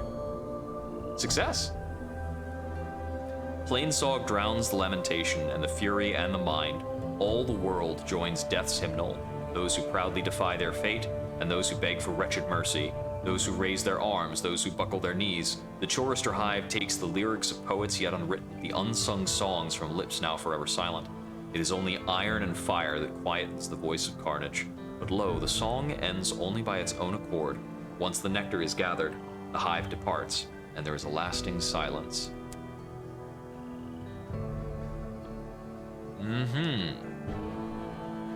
Well, I'll write a port report. I believe it's different now? No, it's the same. Right then. A new start for Titania.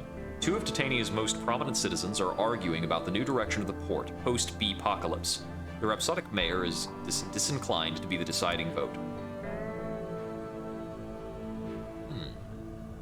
Ah, I see. You can advocate for an Albion style or an Eleutherian aesthetic, but you need to go to one of those places first. I'll back away. They are unlikely to come to a decision anytime soon. Okay. In the Valentine Square, there's an art exhibition. 44 font. Okay, nope. Art exhibition. Sure. Let's attend. Terror has fallen. Good price on verdant seeds. I can buy nectar, but I don't care to. So how do I get a petal clipping? Do I need to stop in somewhere to gather that?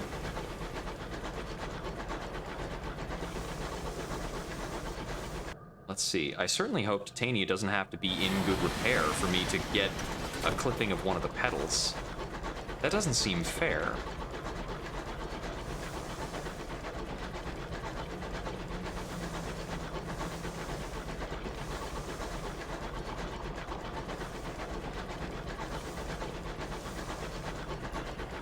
Valentine Square.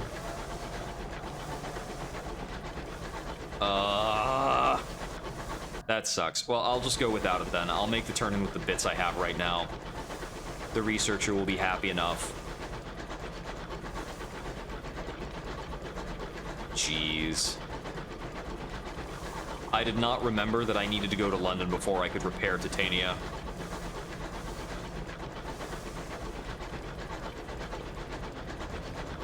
I thought I could at least get started. Well, this was an inevitability.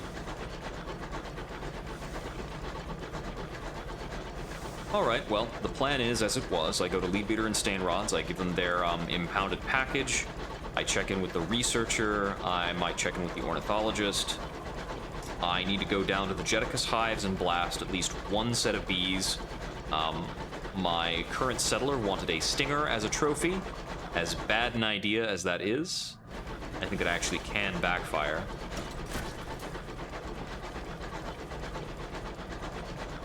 And then theoretically, on from that, we should be making our way back to Lustrum, and perhaps trying to hunt a few more Scribe Spinsters. Because the next Scribe Spinster we hunt is good for our entry into the hunting club at Port Avon. Any beyond that, it's just a matter of profit. I believe you can read the scrivenings upon them for experience. And sometimes I think you can harvest bronze wood out of them. Oh! Is that a follow? Thank you very much. Might have been something else. My, oh, yep. There it is. There's a notable delay before I know what's actually happened, and I haven't differentiated the sounds very much.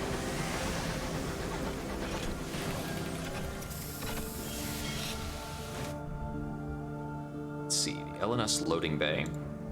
I'll join a hunting party and just give up on it and explore. Terror reduction, as usual.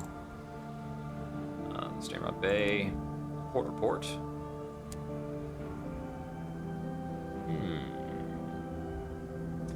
Deliver the previously impounded goods. Repayment? 200 sovereigns. Not bad. Finally, he extracts one of several bottles of mushroom wine. You have any idea what it's like being sober in this damn place?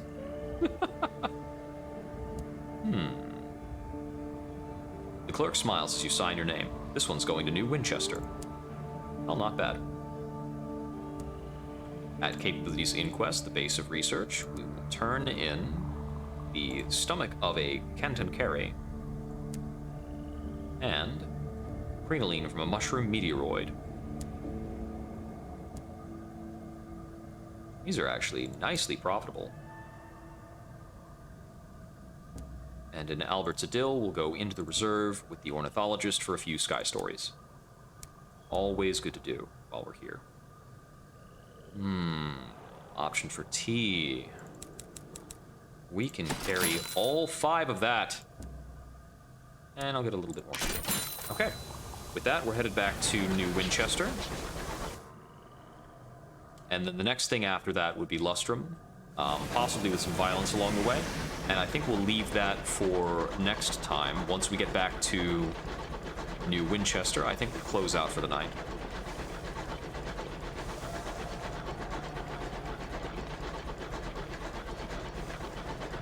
So, a bit tumultuous, but it seems as though not only have we climbed back up above the station, whereupon we lost a lot. Oh, no, before I go back, that's right, I wanted to hunt bees, just a couple bees. Couple of bees. couple of bees. We've had a decent turnaround. We've gained close to a second level by now, turning around these prospects. Actually, with my hold this full, I'm not going to be able to make good on very much Chorister Nectar, despite it being required at Magdalen's.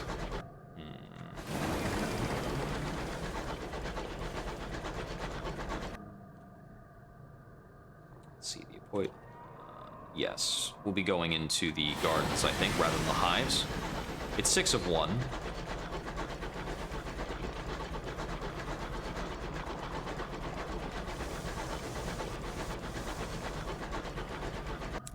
Magdalene's has want of 3 gourds, and I've got 1.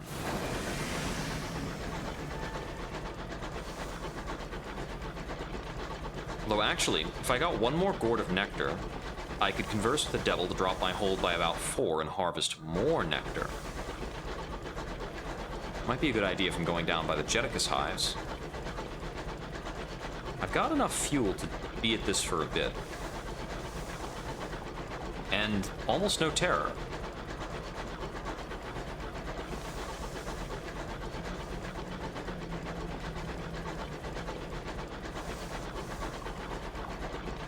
Well, whenever we do get back to New Winchester, that will be the end of our session for the night.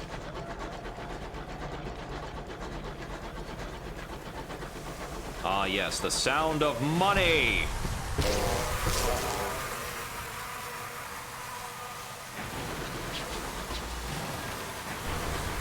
They make another buzzing sound before they charge. They missed. I didn't miss. Stinger for the Settler. The Settler watched the battle with crossed arms. Empty hands. Don't put your crew to any risk on my account. The Chorister attack is old news by now. A tale won't impress anyone anymore. She gives a sad little smile. I suppose I'll just have to rely on my charm when I get there. Really? What? It's been too long? It's old news by now. You punk. Well, let's see. 70% chance at nectar? Ah, we'll just lose crew instead.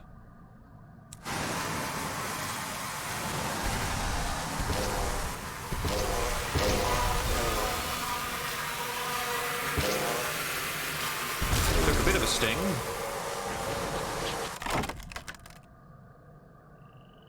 We can get some nectar, I'm certain. Oh boy.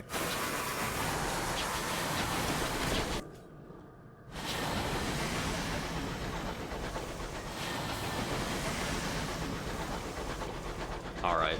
Well, it'd be best not to zap Brannigan my way through this, throwing waves and waves of men at the problem.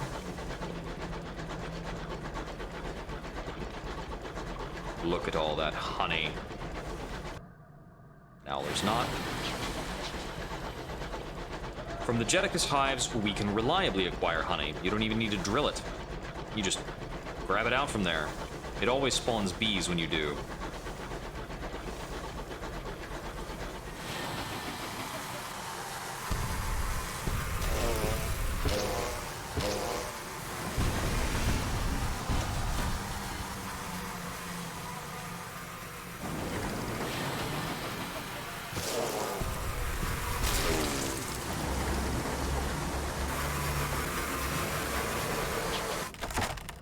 Alright.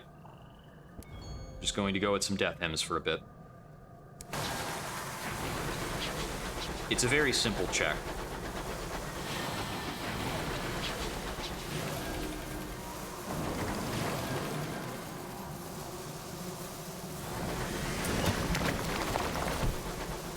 Oh, that didn't spawn bees. I've almost never seen that not spawn bees. I always see it spawning bees. It's like that. Still no bees. There's some bees.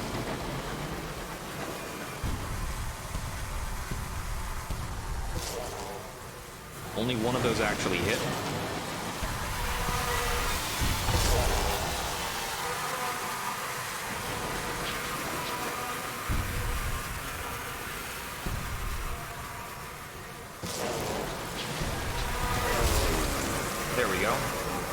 a bit touch and go.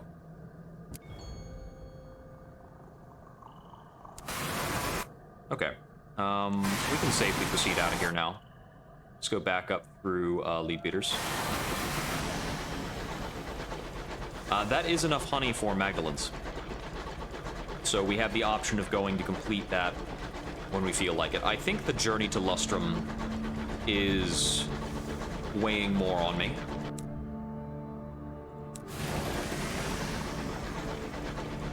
And even if we go out to sell this much honey, it won't make the Pelennor. So, also in Lustrum, we need to see to the last possible aspect of the Magdalene proprietor's identity, which is a surefire reason to go to Lustrum before going to Magdalene's. I'm going to have to start keeping notes about certain opportunities and my next to-do list items, because it does get a bit complex. The game is very good at taking notes for me. The journal is very comprehensive when you know where to look for everything. The fact that your various facets and the aspects of you are stored across about 3 or 4 locations of information can make things a little confusing.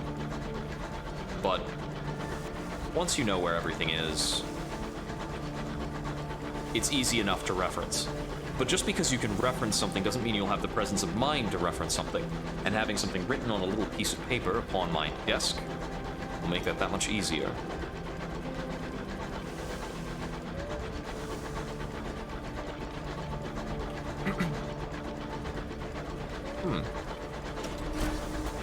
Need to ensure the glasses aren't pinned too firmly upon my brow. It aggrieves the sinuses somewhat. Oh, we do need to make our way back to New Winchester. Uh-oh. I see this is harder than usual. I'll spend the fuel. Well then, it is not the date that it was. Back to lead bidders. We can buy more fuel and more supply. It's a lot less risky to go back right now.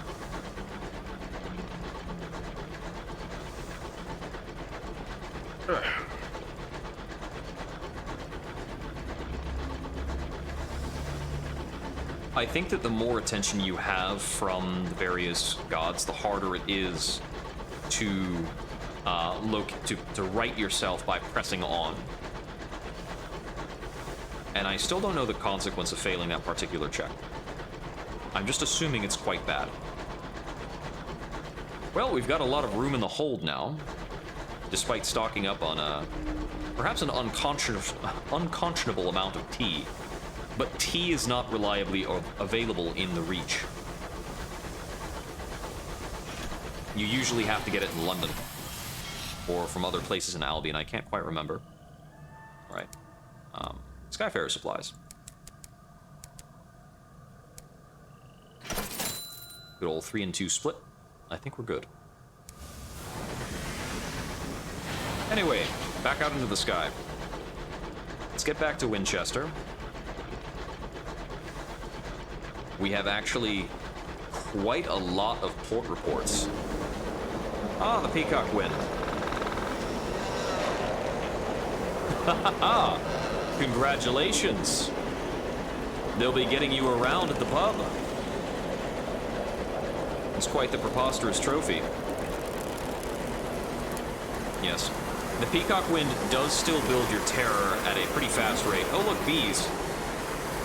But it restocks our supply. Ah, more bees.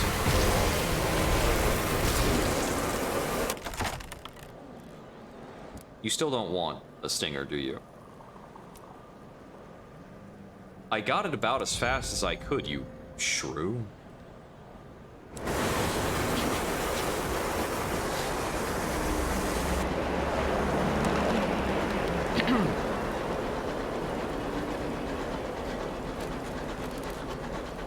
Yeah, so the Peacock Wind and the Candle Wind are each their opposites. I don't understand the significance or the implication of the Peacock Wind. I understand the notion of the Candle Wind. We'll mourn the dead to reduce our terror a bit. Just took on a giant bundle of terror. Also kind of clipped that a bit. Whoops. A little incautious of me.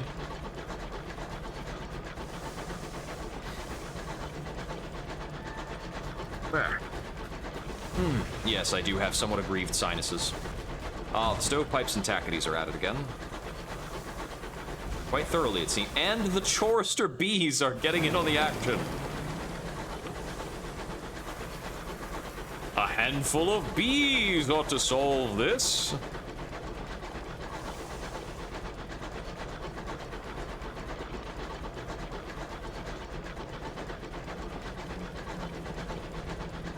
I had donned the sunglasses during this experience because it's very long form and I don't have too much to focus on that is in front of me, just looking out the viewport. Oh, interesting. A series of insistent winds has been tugging at your engine, trying to push you off course and into a less traveled nook of the sky. The crew blamed the shepherd of the winds. I could let the winds take me to gain a discovery? What might we find? You are born to a recent wreck, silent in a frosty hollow of the sky. It wears a jacket of untouched frost. The winds die. These, then, are the heaven's treasures, a cold canister of steel and bronzewood, a handful of corpses, and the cargo and possessions they bore to their grave. 5 terror, vision of the heavens. The waste waif is now uninterested in us. And we get a wreck. We could get about a full repair. What's our damage? Does it say here? 33 hull? This is worth about 20 sovereigns. We'll take it. Okay, so that's handled as a wreck spawn. That is actually a beneficial interaction with the godly powers of the sky. So the benefit of the waste waif is, well, one of the benefits of the waste waif is, by some measure, that event. In seas, you would most routinely pray to these powers if you found yourself running out of either supply, fuel, or perhaps crew. They could whisk you away to dangerous parts of the sea, or perhaps deposit you back at New London. Or just London. You now have enough money to buy a better locomotive. Do I really? Close to, at least, right? Or am I just close?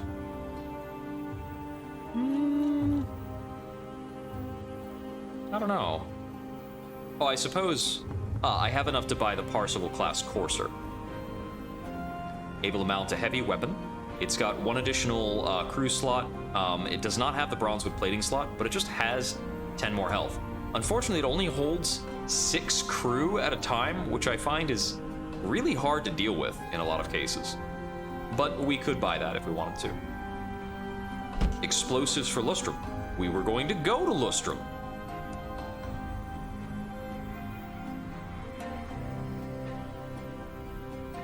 So we'll get them at least this much in terms of explosives. Port Avon also still wants crockery, I believe. Let's see. Lustrum wants 5 crates. It's always 5 crates if it's munitions. We can restock here before we go back to Magdalene's later. They want 2 more of crockery. We would be making a one-way trip to Lustrum and then straight back, generally speaking. Actually, I wanted to take out a scribe spinster along the way. So if I take out a scribe spinster, I'll probably make my way back up over there. We could bring on a few crew. Get ourselves stocked on that. We're already fully repaired. And we can deliver the sapling knots. Worth 150 sovereigns. That's not bad. I think this is actually just a repeatable thing you can do of delivering sapling knots up to a certain extent. Let's see. Do I have enough in the bank to pull on, to get myself a new ship? Maybe if I sold off the literature and the nectar. The bronzewood sells very well. let's see. We came into here. We're selling at this. The dried tea sells for a 20 sovereigns profit on what we had before.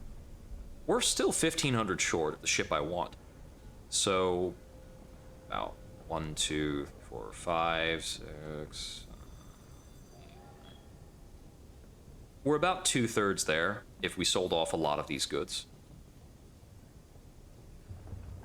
So I think we've probably only about 2 more kind of turns around in general areas to get ourselves what we're looking for. Yes, I think next time we sit back down to it, we'll be going to Lustrum, perhaps hunting a scribe spinster or 2, making our way to Port Avon and then Magdalene's, after which point in time, we will likely be looking at a new vessel and a trip to London. Exciting stuff. Now, for tomorrow, my expectation is that we will instead be spending time in a different section of space, running very quickly through various holes and such. And then on Thursday, I expect to be otherwise engaged. But I think on Friday, we will spend some time at this before we see our way to hooks and axes and butchery and playing through a bit of either Dead by Daylight or Evil Dead, same as we did last week. Until then, this has been Jupiter Exile. Thank you for wandering the sky with me. Maybe we wander again soon. Good night.